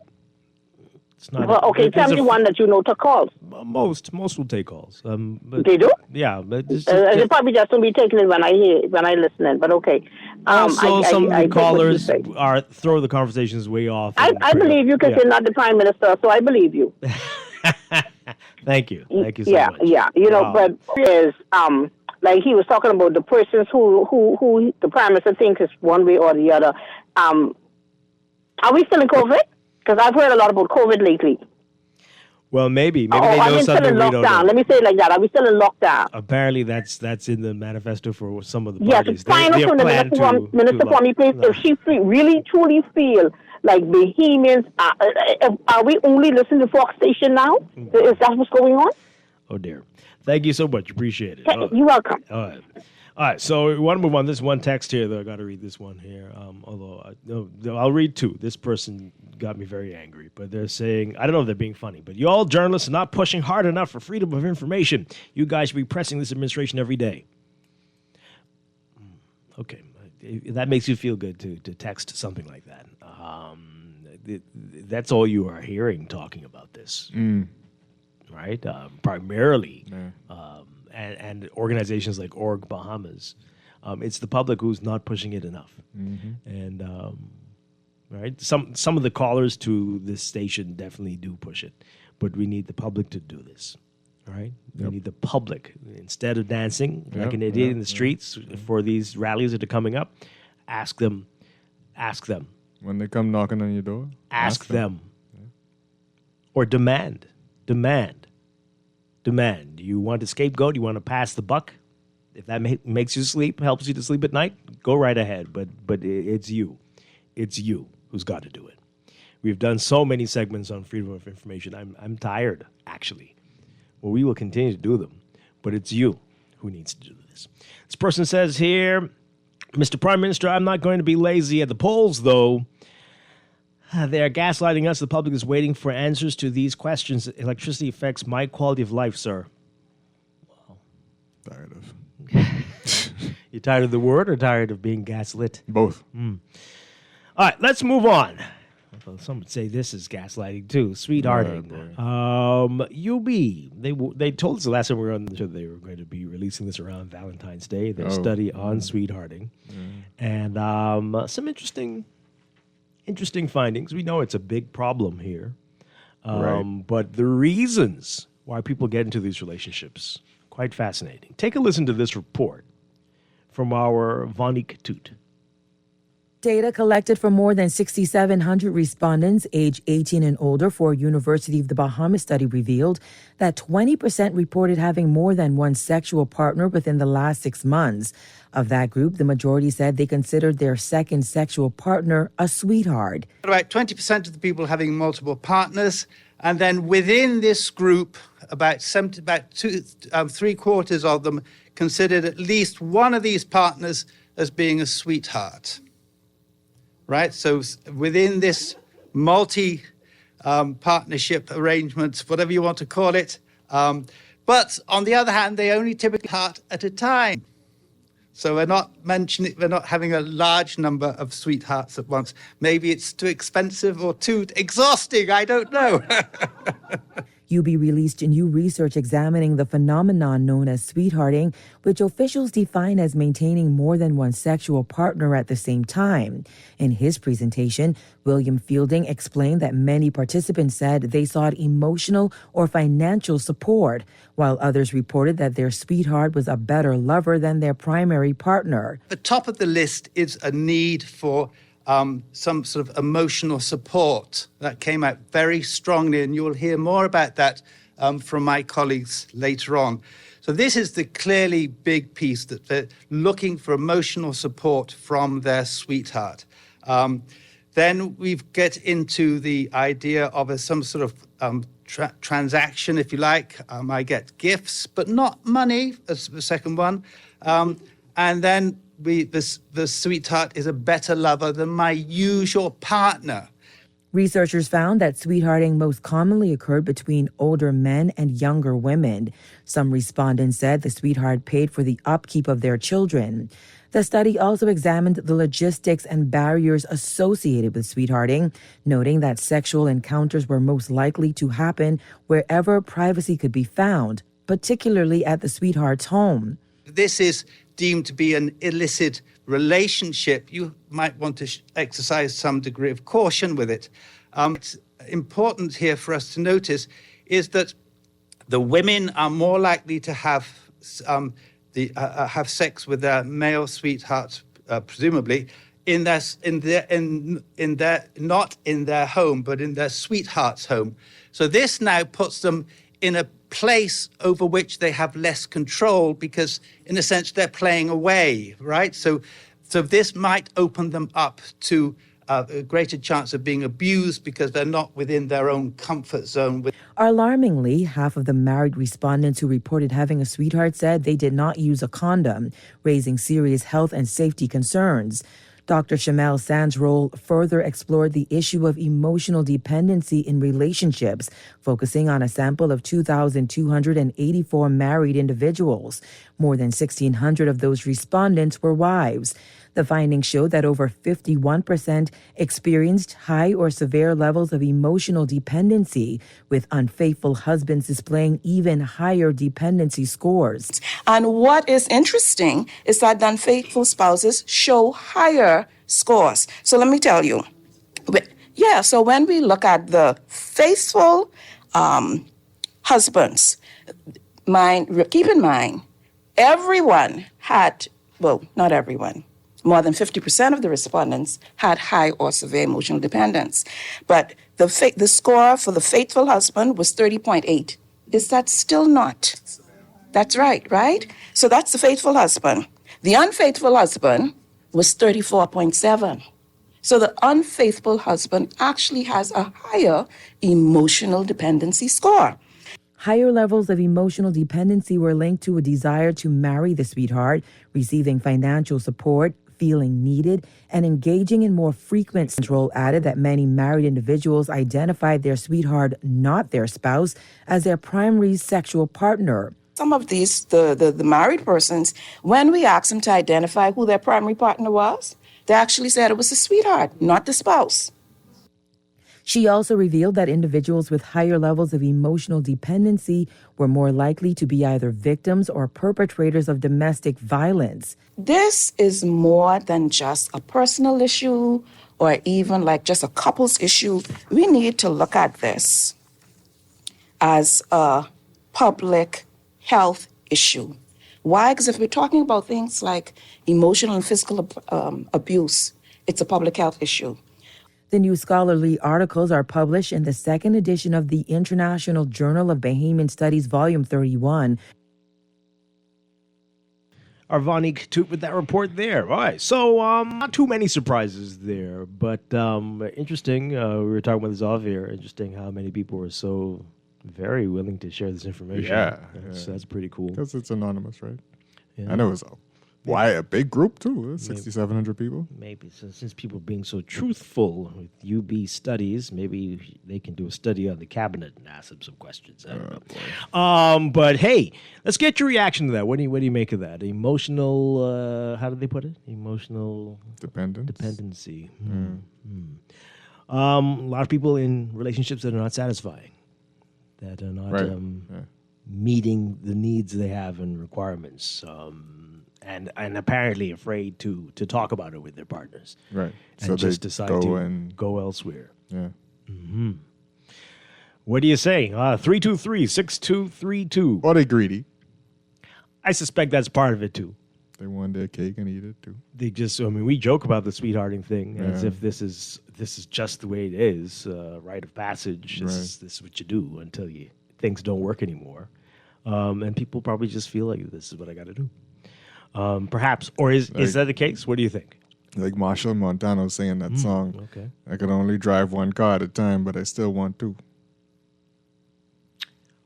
Wow. 325-4316. Maybe one's a convertible. You can't drive it in the rain.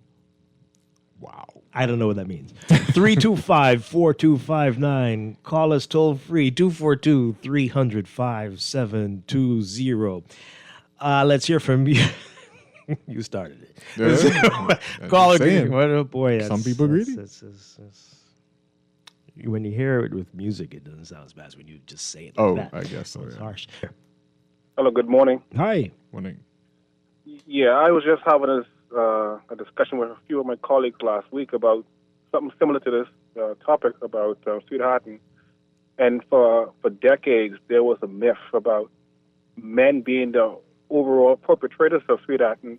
And I was telling them, listen, men don't sweetheart by themselves. They usually sweetheart with the opposite sex. And I said, typically, the reason why men had got a bad rap for all these years was women are allowed to express when they're being cheated on by the husband, whereas men who get cheated on by their spouse in society is frowned upon for men to really express their feelings or articulate when they're being cheated on. So when you get espoused in this data, the data will always be skewed in the woman's favor because they're the only ones who are coming forth with this information. Men are not encouraged really to express how they feel, or they call sassy or whatever. And so finally, at least when I was reading something this morning in the newspaper, where it's women who were saying, listen, I love this better with my sweetheart. So with the advent of technology now, we're showing that women are just as lustful or greedy, like Chester said, as men are. So hopefully men are given more safe space to come forth and express their hurt when they're being cheated on as well. But I'll hang up and listen. Okay. Well, interesting. I don't know if did we ever really think that women weren't. I mean, some people say those things, but I don't think anyone takes them seriously. I think everybody knows better than that. But I do agree with what he said about, men are probably much more embarrassed to admit that they're being cheated on.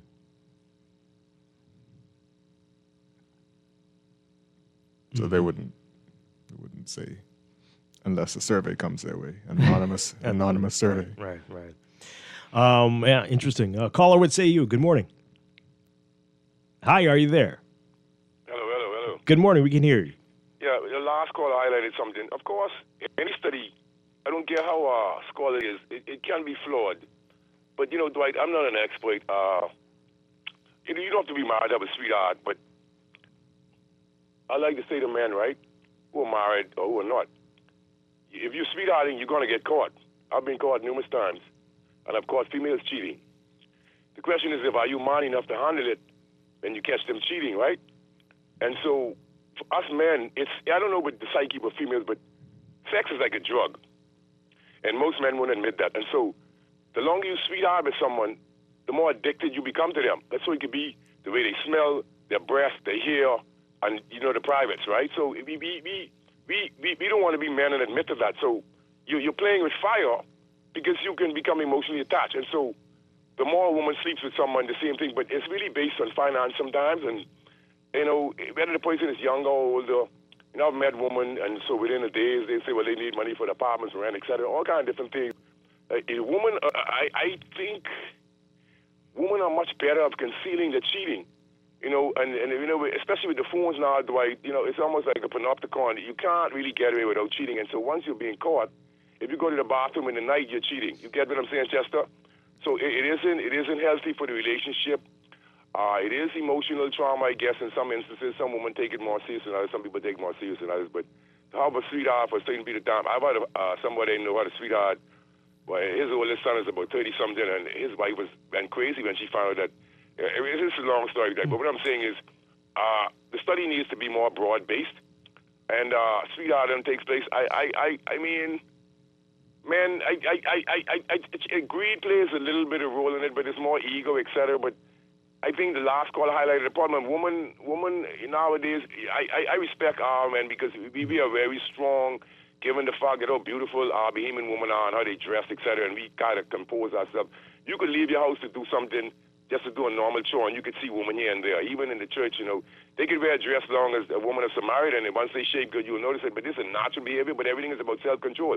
So as you get older, and you're looking over your shoulder, you're able to control yourself. You're able to pass them on the bus stop. You're able to. I don't offer people a ride anymore because, that's the way how the social dynamics has changed. So I don't really believe in just running around here and there, especially with, diseases, et cetera.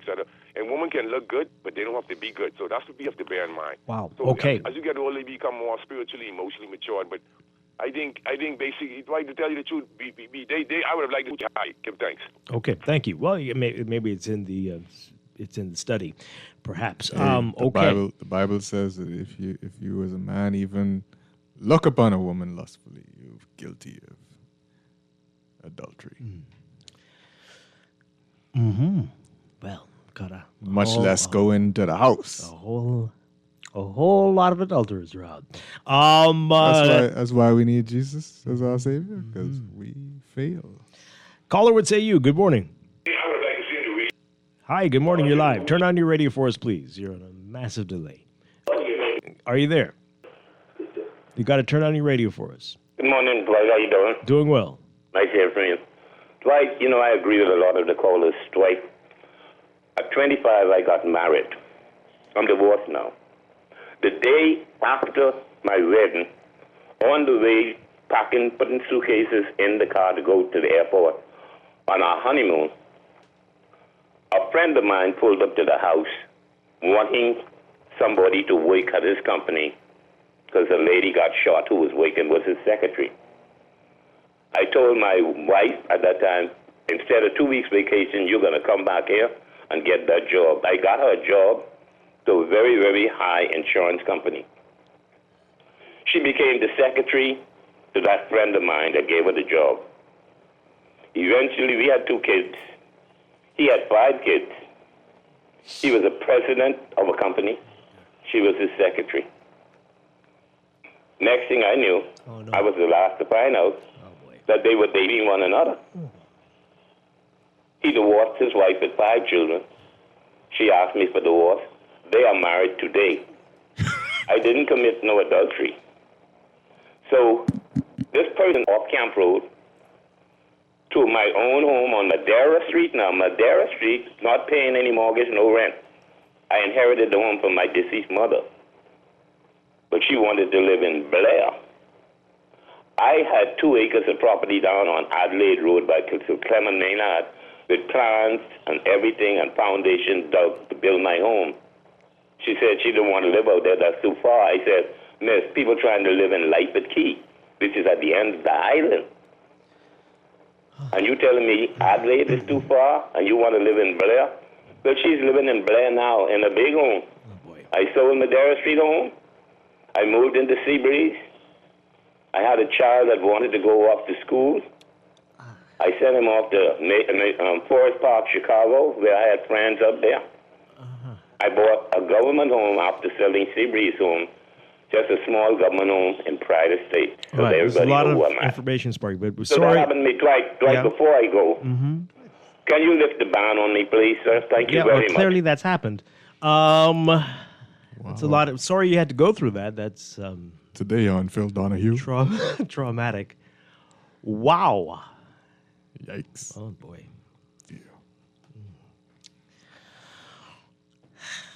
Man.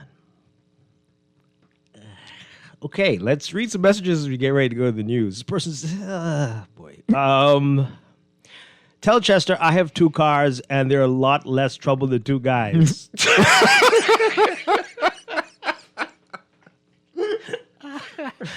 Oh boy.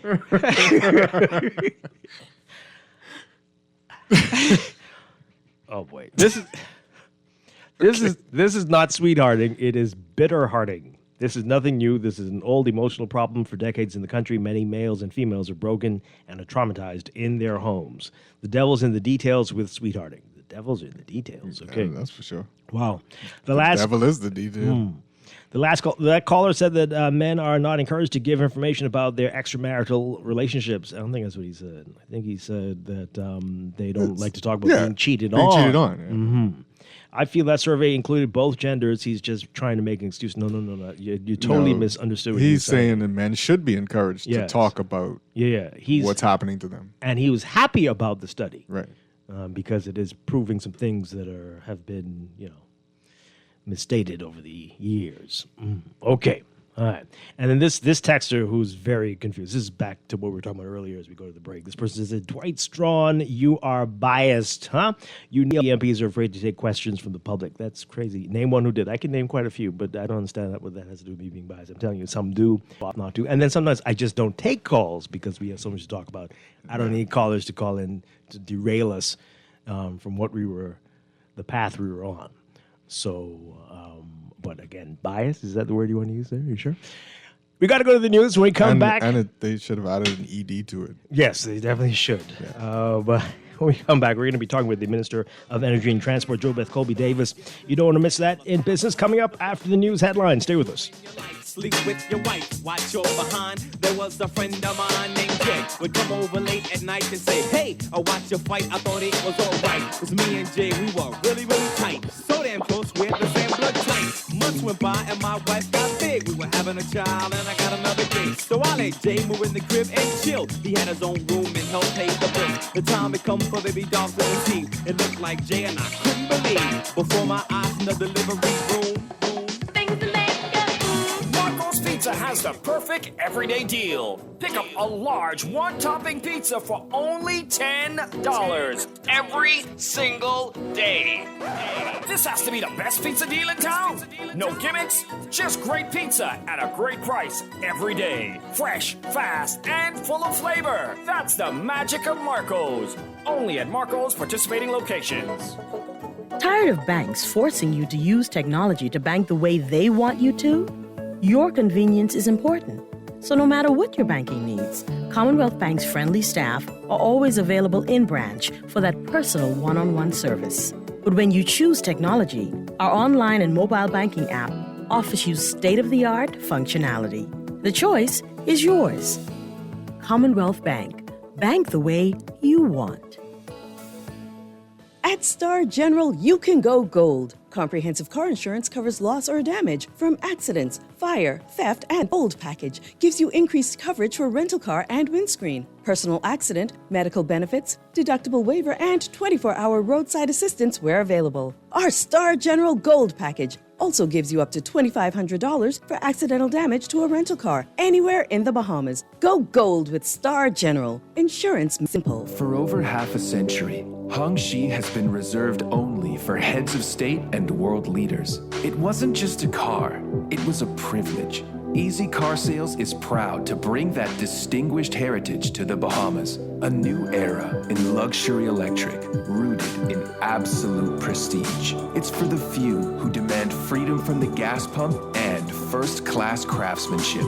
Visit Easy Car Sales to see if you're ready for a taste of royalty. This is Guardian Radio 96.9 FM, streaming on GuardianTalkRadio.com and the Guardian Radio app. Nassau, Bahamas.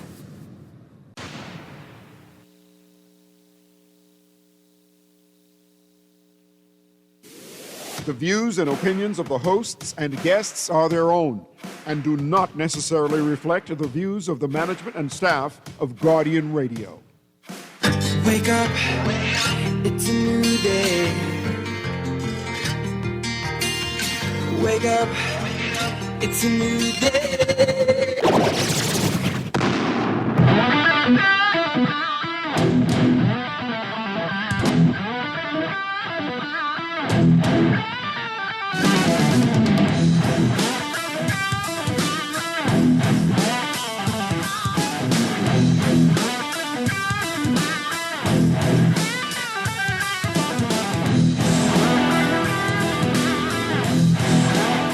Good morning and welcome to Morning Blend Business on this Wednesday, February 18th, 2026. Welcome back to our Morning Blend listeners. Once again, I'm Dwight Strachan along with Chester Robards. And this morning we are very honored to have Minister of Energy and Transport, JoBeth Colby-Davis. Good morning, Minister. Great to have you with us. Good morning and happy to be here with you all. Good morning, Chester. Good morning. All right, so I know we are talking about transportation today, and we have a lot to talk about with that, but I've got to ask you about the headline in the Nassau Guardian today, and because we're wondering if we missed something. The Prime Minister is saying that the Pike deal was tabled in Parliament and is available for everyone to read, but we can't we don't know if that is accurate. What can you tell us? Where is the deal? Where can we find it? Has it been tabled? Well, what we have done while we were in the midst of negotiations, we did get a legal summary document prepared from the Attorney General's office. However, following the end of the negotiations, directives from the Prime Minister was to make sure that the concluded agreed documents were public for review and sight of what was agreed based on the energy transformation. So the Prime Minister did give the directives to have that done and completed. We have to load that now onto the Energy Reform website, which we will do to ensure that all documents are public. But initially, there was a summary document that was prepared, and that was because we were still in the midst of negotiations. So that will be completed quite shortly from the ministry. All right, so the summary reform document hasn't been loaded as yet, nor the completed energy agreements have not been loaded yet. Mm-hmm. So, any idea when this will happen? It's just to load it on the Energy Reform website, so I should be able to get that done shortly. I can't say when exactly because I'm out of the New Providence. I'm not in the ministry. So when I get back, I'll be speaking with the team to make sure that it's done and make sure that we send the traffic to the site to see all of the documents. But that's nothing that needs to be tabled. It could be, or it could just be loaded onto the site. It's just the transparency of having that document available for viewing. And I think that's the point the Prime Minister wants to say, that he's already given that directive for it to become made available. And when it should have been done, we only had the summary available. And now that we are through the negotiations and we've concluded, we are now in a position based on proof agreement from the Attorney General's office. We are now in a position to release the finals. Mm-hmm. So as of right now, it is incorrect to say that these were tabled and that the public I wouldn't say it's incorrect because we got the directives and already been done. Mm-hmm. Okay. And you say shortly, as in a few days, that we should be able to see this? Shortly. Okay.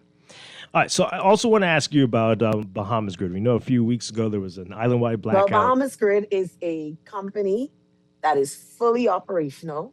And I would be quite happy if, just like BPL appears and makes themselves available to answer questions regarding their business operations, if you would reach out to Bahamas Grid and make sure that they make themselves available to answer any questions or concerns that you may have regarding the business operations of Bahamas Grid. We certainly will. We certainly will.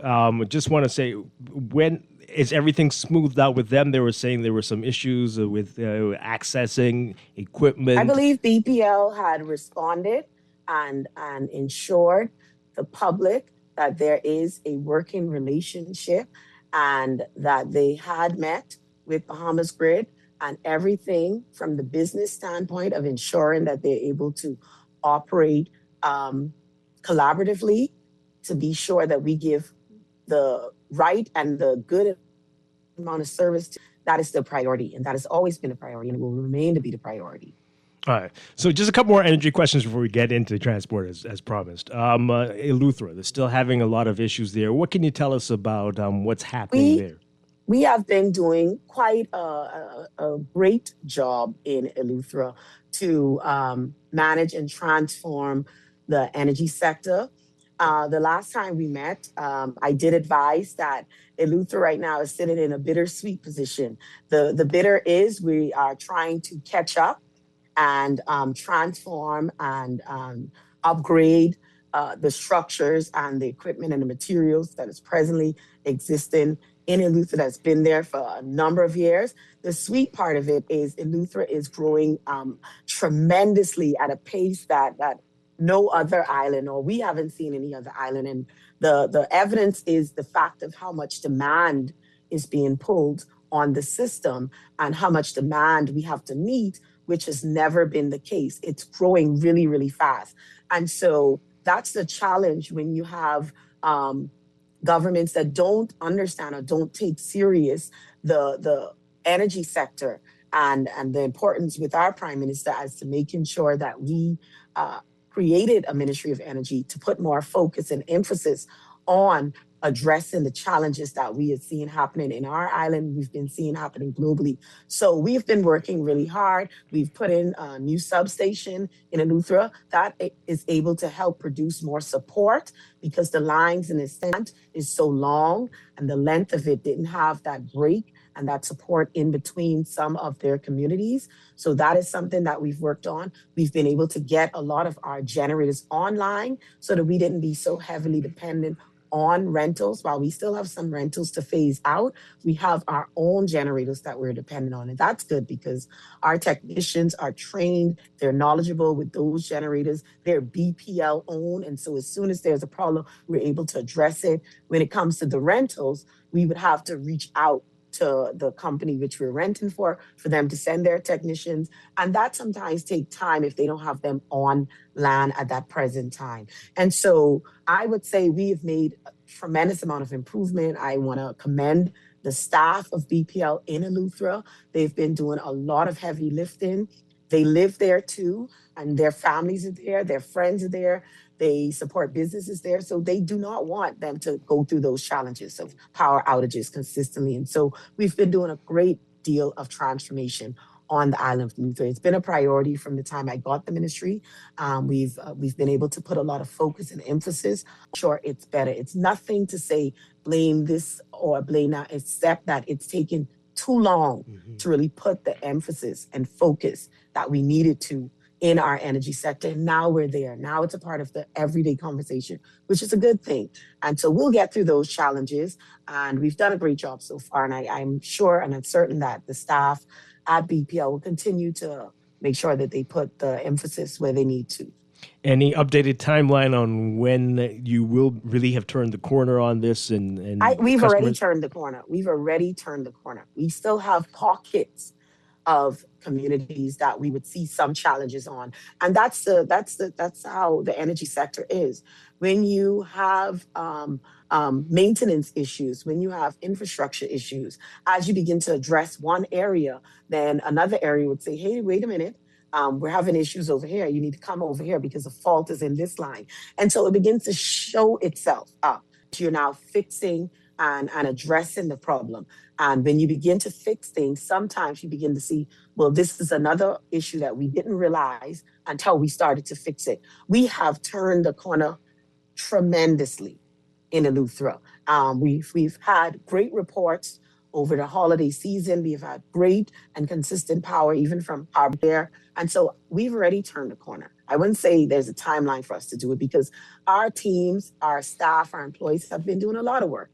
And so I don't want, because sometimes there may be some challenges that pop up some places, for us to feel that there's not. And then some of the issues we've had recently has been weather related.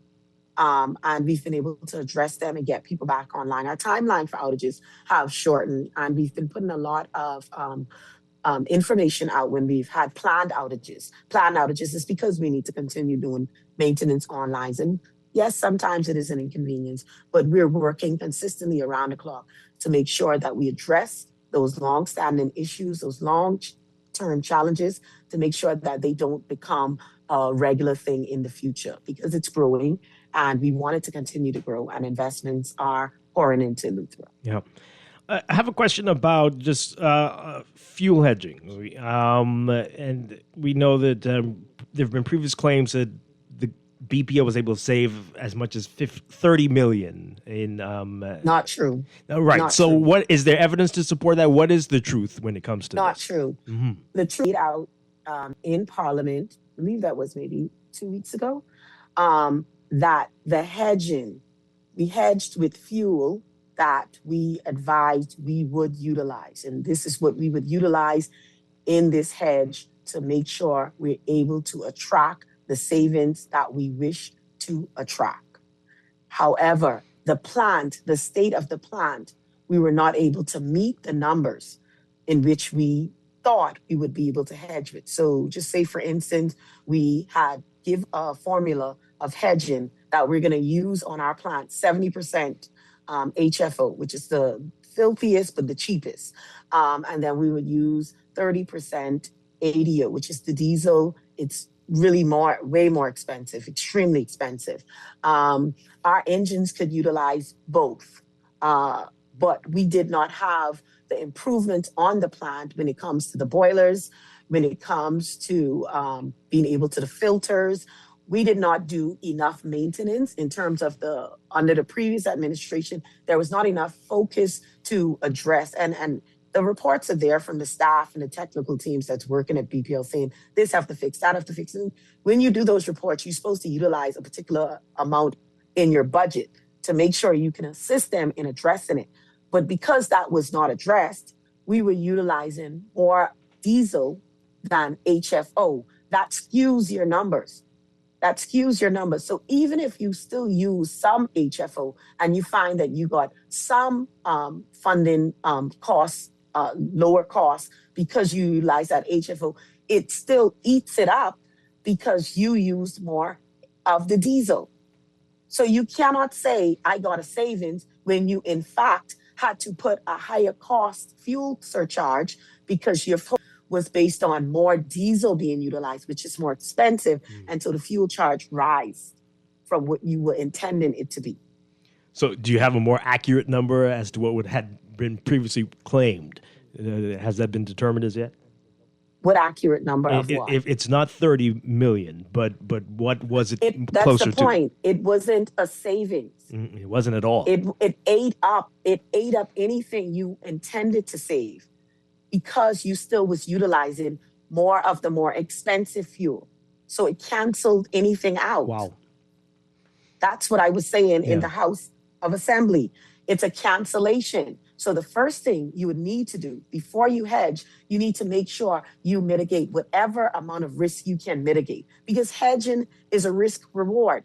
You take a risk with hedging because you say, I'm going to do this. But then situations may happen that results in you not being able to achieve what your intentions are, right? And so you're either able to utilize and be as close to the formula that you set that you can. Mm-hmm. And if you are close, then you rewards across the board. But if you're not close, right, then that's when the problem comes up because you lose or you don't meet. In our instance, we lost because if you hedge and you keep the number set at, I'm going to charge this 10 cents that they keep bringing up, but your true cost is 15 to 17 cents, then who has to eat up that cost? The government still had to find the 100 million to pay for your fuel costs. You were still owing in fuel because you thought you were making the money from the hedge, but you were not. Mm. So there was still, at the end of the day, a bill that had to be paid. So even if it wasn't paid then, at some point, the government had to find the money to pay the bill for the fuel that was owing. Mm-hmm. Is there any hedging happening right now with BPL? Yes, there is. And have you been able to find savings with that, or are we still losing through this? Well, no, our hedging is going to be in a better position because what we were able to do is put the plant in a more efficient position. We were able to repair the boilers and we purchased new boilers so that we can utilize as much as of our HFO engines that we have on property at Clifton, we have on HFO. Unless we're down for maintenance and we're utilizing a diesel on the Blue Hill plant to offset where the demand is growing.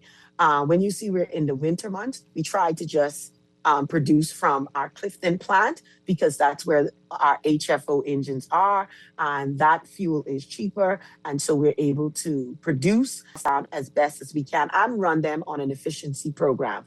That's what hedging, that's what you do when you go and you sit before the financiers to say, I can hedge. You make a commitment that I will have my plant, my engines operating at this standard. And if that is the case, then I would benefit from this. Yeah. And so we will be able to see the benefits and to have stability until we're fully under the energy reform, where we're getting benefits from our solar plants producing, where we're getting benefits from LNG. And so that's what the hedging is going. It's going to kind of stabilize our costs. So we ride out this period when we can really lock into the cost that we will save from having solar produce energy for our grid and also having the LNG online. And any numbers as yet? Like, can you say, well, we know No, we've saved? because we just locked into it. I should be able to give more definite numbers. I would say maybe in a month or two. Okay. So I'll be able to give those numbers in a month. I can come back. I can always come back. Sounds great. All right, one more question. I want to go back to Pike. Just for clarity, can you say... BGC. Okay.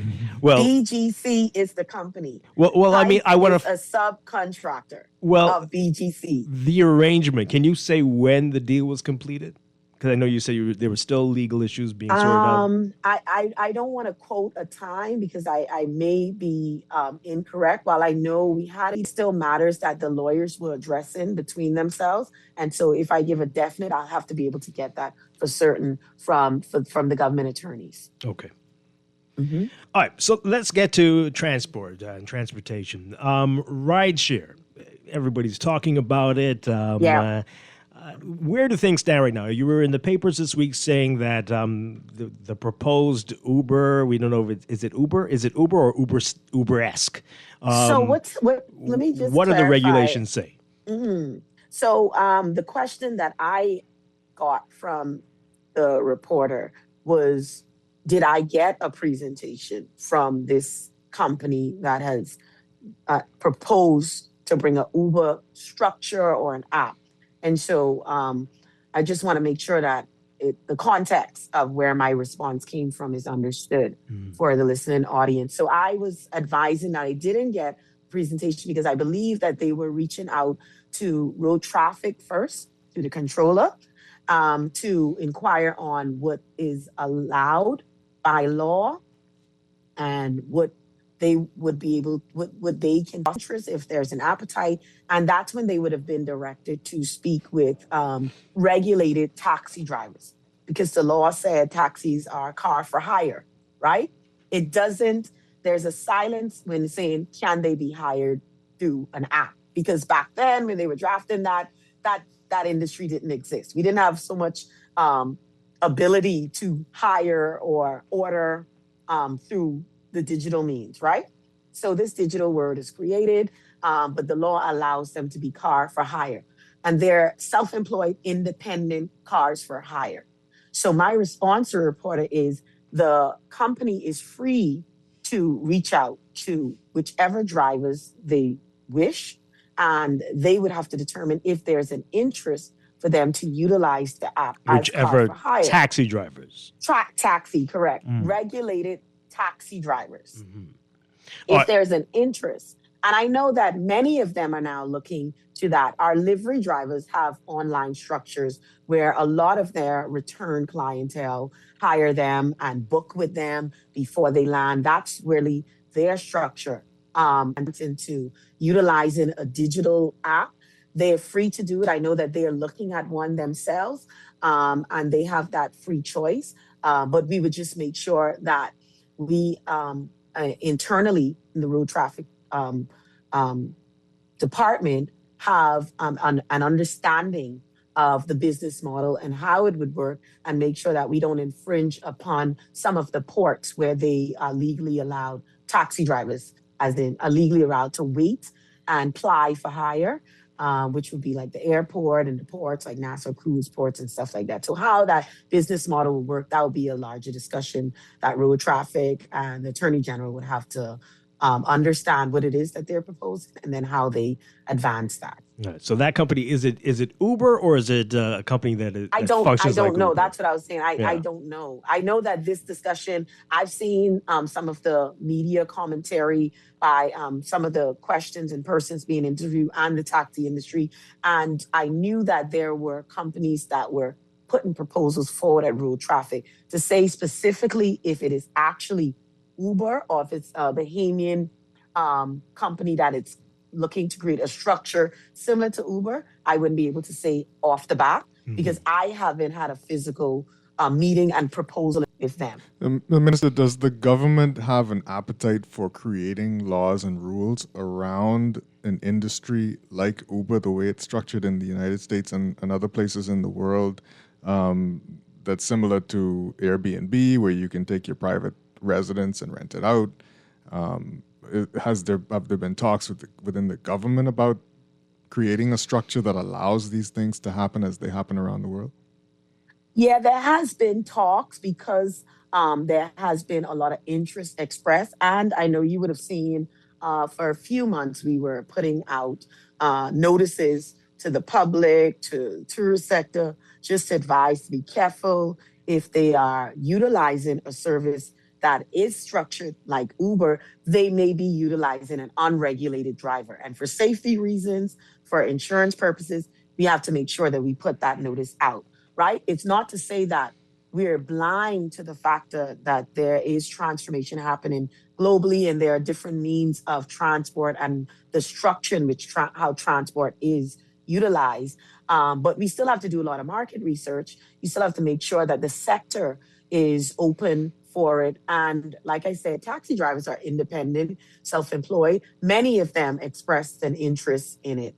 And many livery drivers, like I said, are utilizing that sort of structure now for their business. And so presently, the appetite already in the public seem to exist. Yeah. And so now the conversation has to get further for the government to make sure that the structure is put in place that actually makes sense to the culture of the Bahamas. So you can't just pick up whatever the US or the UK is doing and say, drop it in the Bahamas. It just has to make sense to the culture of the Bahamas. And so, yeah, those conversations are happening. Tell us more about that, what that would look like, the market research that you're talking about, and we decide yay or nay on this. And also there have been 2 such apps that have been utilized taxis in the past that have failed. Mm-hmm. Well, the market research would be of meetings, I guess, with the sector first, to really understand how they see it operating. Which but sector? Also to make the taxi driver sector. So, like I said, there's an interest for many of them.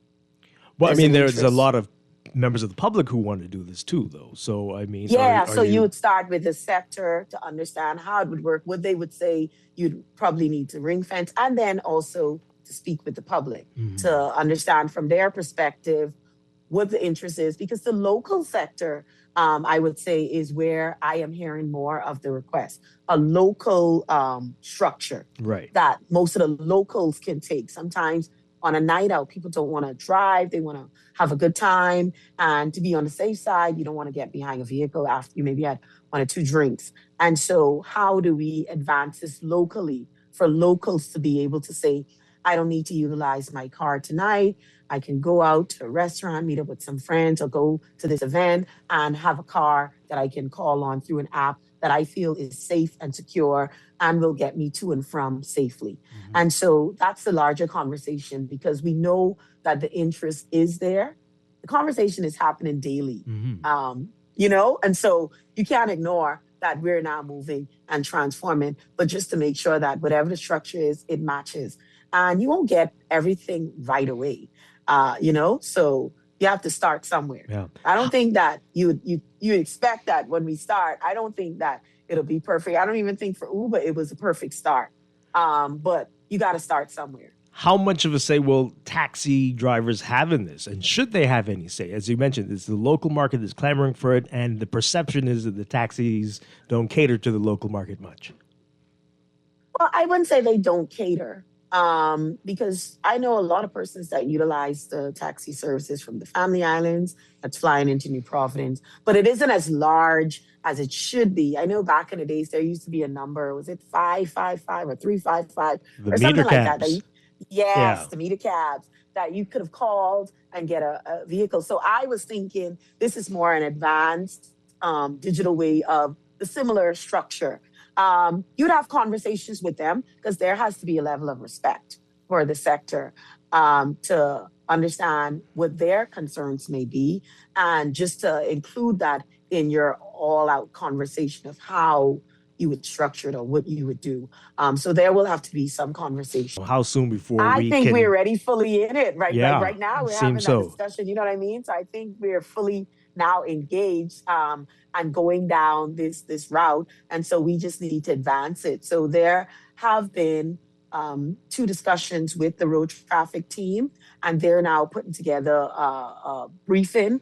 Executive summary for me, and we will have a full discussion internally, and then we'd have to map out a plan on how we would go about with, like I said, having those conversations more publicly, including more persons, more sectors.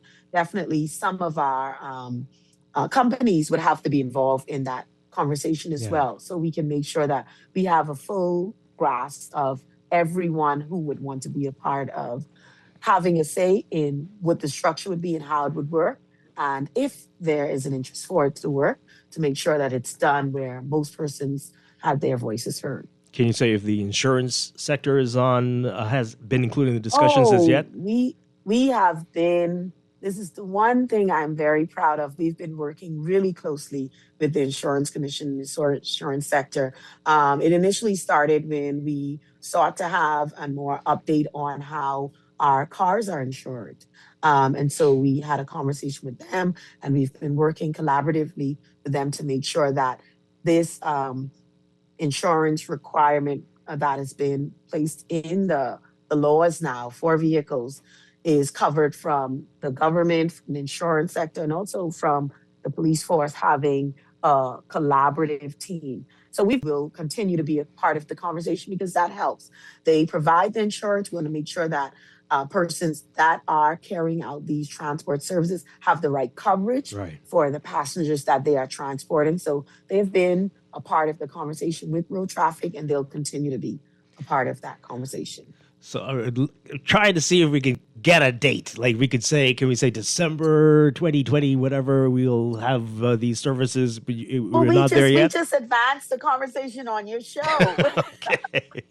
All right, because people are really clamoring for it, but They yeah. are. You're absolutely right. And you see our family islands are growing so much. So a way to see how everything works, it's going to be a big conversation, definitely.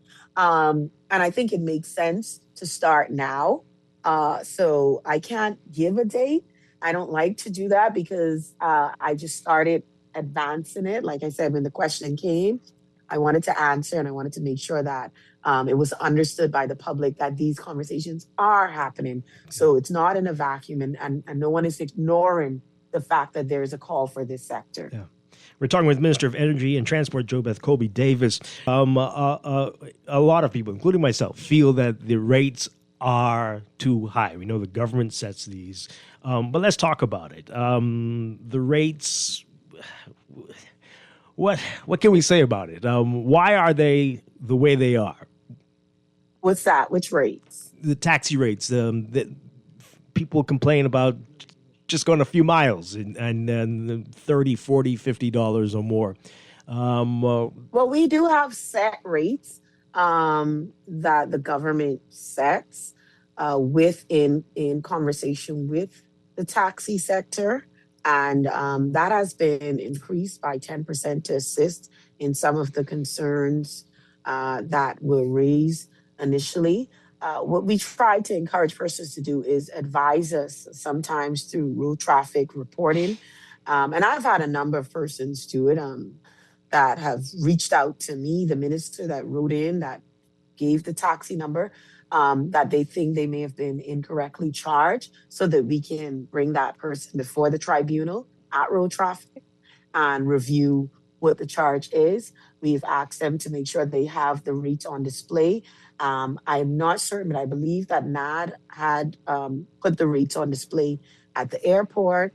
I believe Nassau Cruise Ports have them. I know for certain, because I saw it pointed out to me on my walkthrough, that Celebration Key in Grand Mama have them on display. So it's just for persons to be able to see the rates, to make sure that they are being charged correctly and that they are paying the right amount. Yeah, we joked about meter cabs earlier, but a lot of people wish we were back we had a system like that before. But now, let people know how it was a private company and that worked differently. Is that correct? Or could it come back? Is there anything holding it back, preventing that from happening? I'm not sure. I internally that conversation hasn't come up actually to bring that back. So I would have to see where we are and if there is a consideration and if that is a possibility because I haven't had that conversation. We were quite okay with the rates that have been set, and like I said, if there's a concern or interest, persons usually report it to the control-led road traffic, and we bring that person before the tribunal to deal with them. Yeah. All right. So I want to talk about buses.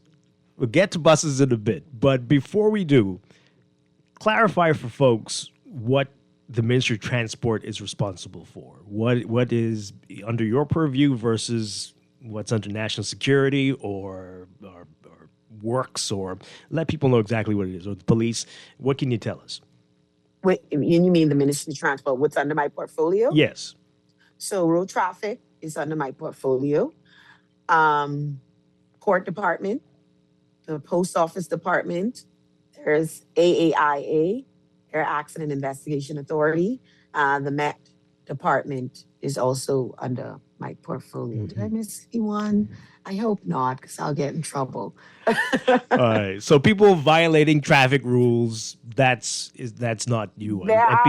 There are road traffic mobile unit. What we do is we are to assess our regulated drivers from the franchise side. So if a bus driver is not dressed properly or not parking properly, or our mobile unit is supposed to address them, or overcharging, or not that is designated, or not on the correct route, then we could deal with that bus driver. If a taxi cab, the same, is not making sure that his badge is being displayed, is not dressed properly, is using profane language, is mistreating a tourist. So there are some lines that may be crossed, but sometimes, yes, road traffic gets blamed for things that does not fall under our purview. Okay. And sometimes we try to ensure that we have representation from the police department, because when it does get out of hand, we have to remember that our officers are trained to carry out the road traffic standards, right? But if someone is getting violent and out of hand, the police has to step in. Our officers are not trained to keep that law and order in to that extent. They also need help and protection. They don't have weapons. They don't have that police training. And so there is then a request or requirement to have police presence as well. Like at the airport, at the cruise ports, we want to have police presence because we want to make sure that if in carrying out their duties, they are then the subject of attack, they also have officers present who then have that full authority to apprehend and put order and control where it needs to be. All right. But you said road traffic department is under you as well. Yes, road traffic. So the appearance that there is lawlessness on the streets and people not obeying traffic signs and street lights and stoplights, and a lack of education. That's for the police when they're not obeying traffic signs, street signs. They need to stop to the bus stops. They need to stay on route. Like if they're 16, they should not be on the 10 route. Like that sort of thing. Oh, but I mean members of the public. Members of the public. That would not be, or is that? They need to have a driver's license. They need to come to us and get their driver's license. They need to make sure they're insured.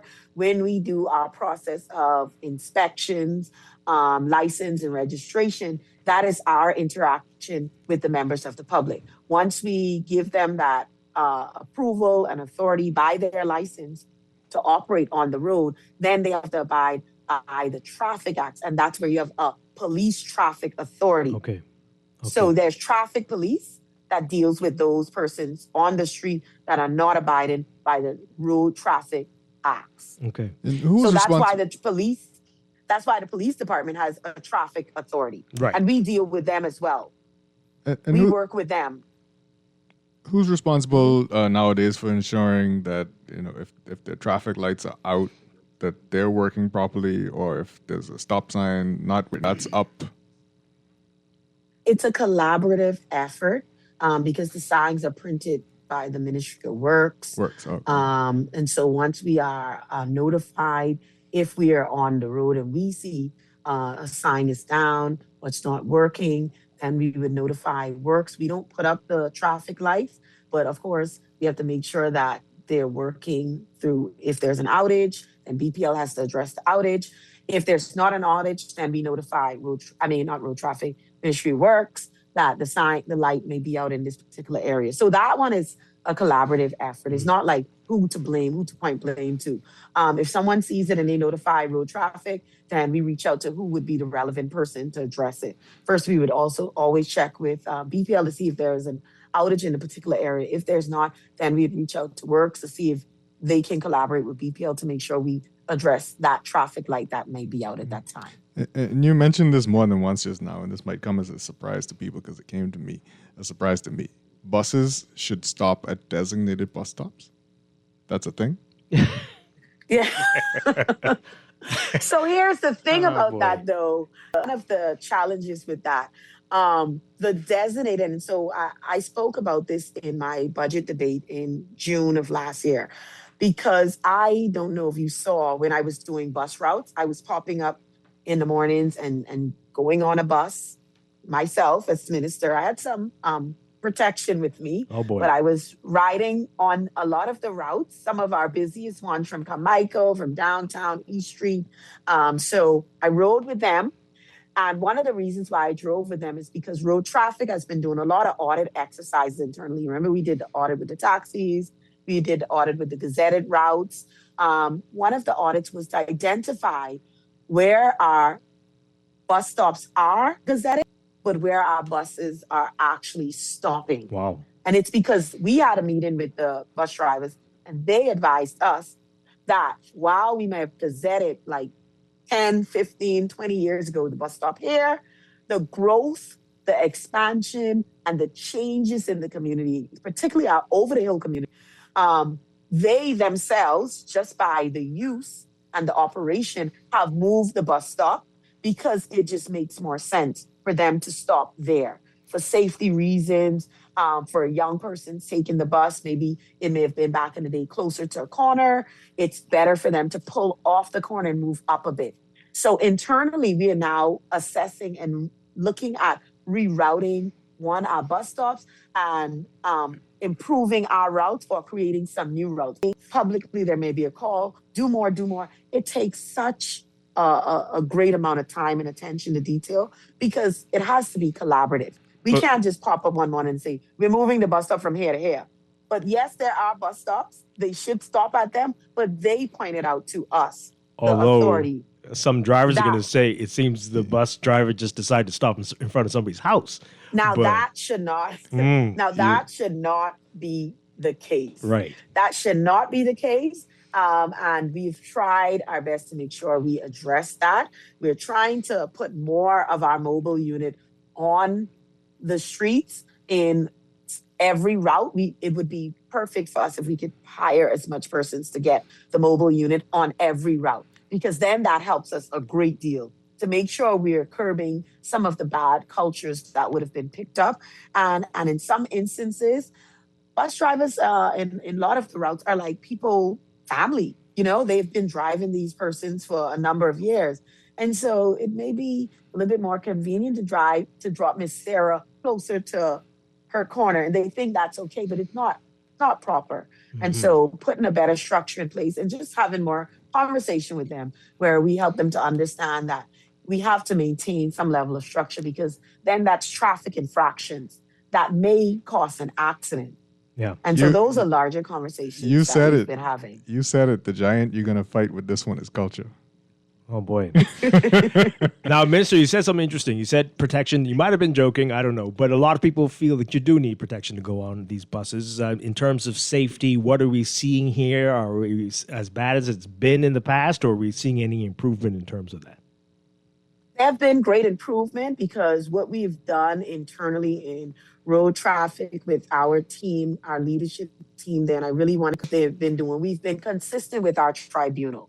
we've been consistent with the tribunal. And that may sound small, but the tribunal does hearings, they do investigations, and once they have concluded, sometimes our drivers are off the road for a week or 2 weeks. That is not something that they want because that's a week of income loss, you know? And so we've been able to get better responses. There are still some bad actors, and that's in every sector. And we're working hard to address it and make sure we speak to the bus drivers. Some of them have franchise owners. When we take the plate and we hold it for a week, the franchise owner also has challenges in terms of not making that income. And so they would then have to decide if we're going to keep utilizing this bus driver that continues to cost your business to be off the road for a week or 2 weeks, or if you want to make changes internally to your business structure so that you don't have to have a driver constantly in front of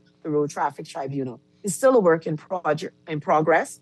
There's growth throughout the country that requires a huge transformation for that sector.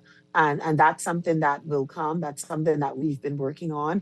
Like you said, the culture of that, to make sure that we have enough conversations and we do enough of the work internally and with the sector and with the public to get it done the right way. But yeah, we have been making sure that our tribunal is active to address any concerns. And once we are advised of something and we have proof, they send pictures now, they send videos. You know, this is the era of social media now. Once we can identify that plate number, I can guarantee you, even if it goes viral on social media and people forward it to my phone, once we have that plate in front of us and we deal with it right away. Every Wednesday, the tribunal meets. You mentioned transformation, and I know a lot of people were hoping that by now we would have had a unified bus system here in New Providence. Is that still thinking in that direction? Or are we? Oh yes, what's happening? Definitely. So what I have done is I have been meeting with a lot of the public transport authorities globally. I think they have a really, really impressive structure that I was able to speak to in Barbados and Bermuda, because you know you want to try to align with some of our Caribbean countries because our cultures are almost similar. I did meet with the authorities of MARTA, that's in Atlanta, and in New York Metropolitan, that authority, and we have been building out a plan. We do have to go back to, there's the union. They have been given great ideas. They were working part of unitization. And so to begin to start having that larger conversation, make sure they're incorporated because they know the sector as good as you need someone to know it because they work the sector. A lot of them are franchise owners. They've had franchise. And so leaning on their act well. But we'll be working towards getting a structure that fits the culture of the Bahamas and works and being able to improve our busing sector. Definitely still a priority. You said earlier you don't like to give timelines, but any idea how long this is going to take? Well, this one is definitely a priority, but in terms of seeing how long, you just have to make sure what you're presenting makes sense, right? And not rushing that, but not letting that hang in the balance. So, like I would say, like I said, I don't like to give timeline, but I definitely want to say that it's not something that's being ignored. It is a priority. And any idea how this would be structured? Would it be a wholly government entity, or would it be a cooperative of some kind with the owners? What are we leaning towards? Well, we were leaning more to that, the cooperative with the owners, that because they were a part of the formative years, getting us to this point, and so that's the conversation. Mm-hmm. Not to rip the Band-Aid off a strip from the persons that carried the sector for so long. And that's why they're so important. They're an important part of the conversation. Don't like to talk about rumors, but we were hearing that there were conversations with your ministry about the actual bus itself, the vehicles, and are wheelchair accessible and environmentally friendly. Any truth to that? And what can you tell us? Yes.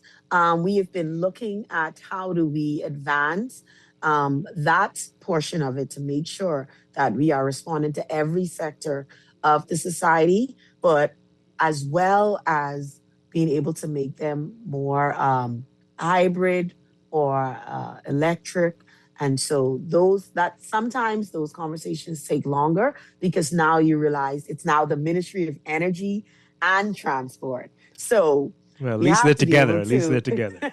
yeah, and we have to be able to encourage a transformation of the type of buses, not just heavily dependent on diesel and polluting or the environment. So now that conversation has gotten a bit broader, but we are looking at ways, and I'm thankful to some of our persons in the industry. I think we have a lot of taxi drivers and livery who have already made their business friendly to those persons with a wheelchair, with that needed wheelchair access. So yeah. And the owners, the franchise owners, the drivers seem to be open to the changes that are bound to come? I don't want to say seem to be open to changes because, like I said, the changes are still a part of the conversation. So it's not that they've seen something laid out that says for certain this is where we're going to go, but the advancement and the transformation of the sector to make sure it's more business friendly, but it also improves their revenue stream. Definitely, they're open to that. Who wouldn't be? How that is improved, conversation still exists. And we'll get there. We'll get there. Yeah. Is this likely to mean higher costs for commuters, for people who use public transportation, or are we not far enough to determine how that's going to not far enough to determine, but definitely there's still a conversation with that sector to have more of an increase cost. We did an increase. They hadn't had one for years. So it's not as big as they were requesting, but we wanted to make sure we gave them some sort of increase because definitely the business model has changed. Cost of living, as we know, has increased. And so we are trying to make sure that we do find a balance in responding to them, responding to the sector, but also making sure that we didn't do a shockwave to the society. So meeting that balance, but definitely as we go and improve the sector and transform the sector, that again will become a big part of the conversation. Because definitely they will be looking to make improvements to their bus. Now, if that's going to be through donations or business models, through partnerships, that's all a part of the conversation. But as much as we can eliminate the costs and that falling back to the sector, it will be a benefit, but also not to ignore that there has been some requests from them and how we address and respond to it must be balanced. Yeah, I know you say it's a priority, but again, in 2 years, 3 years, what are you anticipating here before we can see real movement? Come on, man. I told you I can't give you certain timelines. We're anxious. We're anxious. I am just as anxious as you. Mm-hmm. I am just as anxious as you. I would love to see that transformative improvement in the transport sector. And so I'm just as anxious as you, but I will let the conversations continue to happen to make sure that all feels that their voices are heard, their interests are a part of that transformation, that change. And so that could be as short as this or as long as that, but I will not give you a timeline because I just want to be careful not to set myself up on timelines that I may not be able to meet when I go back to the office and the team say, no, Minister, you shouldn't say that. So I'm going to be careful not to put undue pressure on the teams that are working really hard to get to that. All right, we've got less than a minute. I got to ask you, we've been talking about this on this show for a bit. Would you support it? Mandatory driver's education for high schoolers.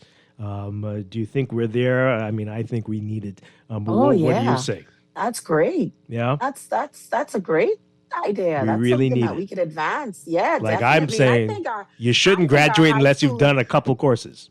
Oh, well, I don't know. I can't speak to education mandate, but I mean, this is a conversation that could advance to something close to that. Maybe not to say you don't get your degree, your diploma, but something that is along that line of having an interest and being able to understand some The basics, of at least. the basics. Yeah. Mm. Yeah, definitely a great start. Okay, we can talk. Yeah, So we got- can get there. Yeah. Definitely. I 30 like that. seconds. I I'll like let you talk. How's the campaign looking? It's great. Yeah. Mhm. I thought you was gonna give me 2 minutes. Well, you can come back for that half one. an hour. You come back for You that know, one. we're always busy in Lizzie. We're busy in Elizabeth, staying on the ground. Our theme this year is better now, better now. It's definitely better. Definitely better in Elizabeth. All right, And so well- better to come. We'll have you Better come to back to talk about that. Please. Thank you so much. Please. Thank you. Really appreciate the time, Minister of Thank Energy you. and Transport, Jo Beth Colby Davis. Thank you so much. Thank you. All right. Have a good one. Chester Robards, You thank too. you. Yes, sir. I'll see you next week, and I'll be back tomorrow morning with more Morning Blend and Morning Blend Business on Guardian Radio 96.9. Callers, we had a lot to talk about, couldn't get to you. Nobody said not to, so don't do that. Don't say those things. We didn't have time. But stay tuned. You got time for coming up next.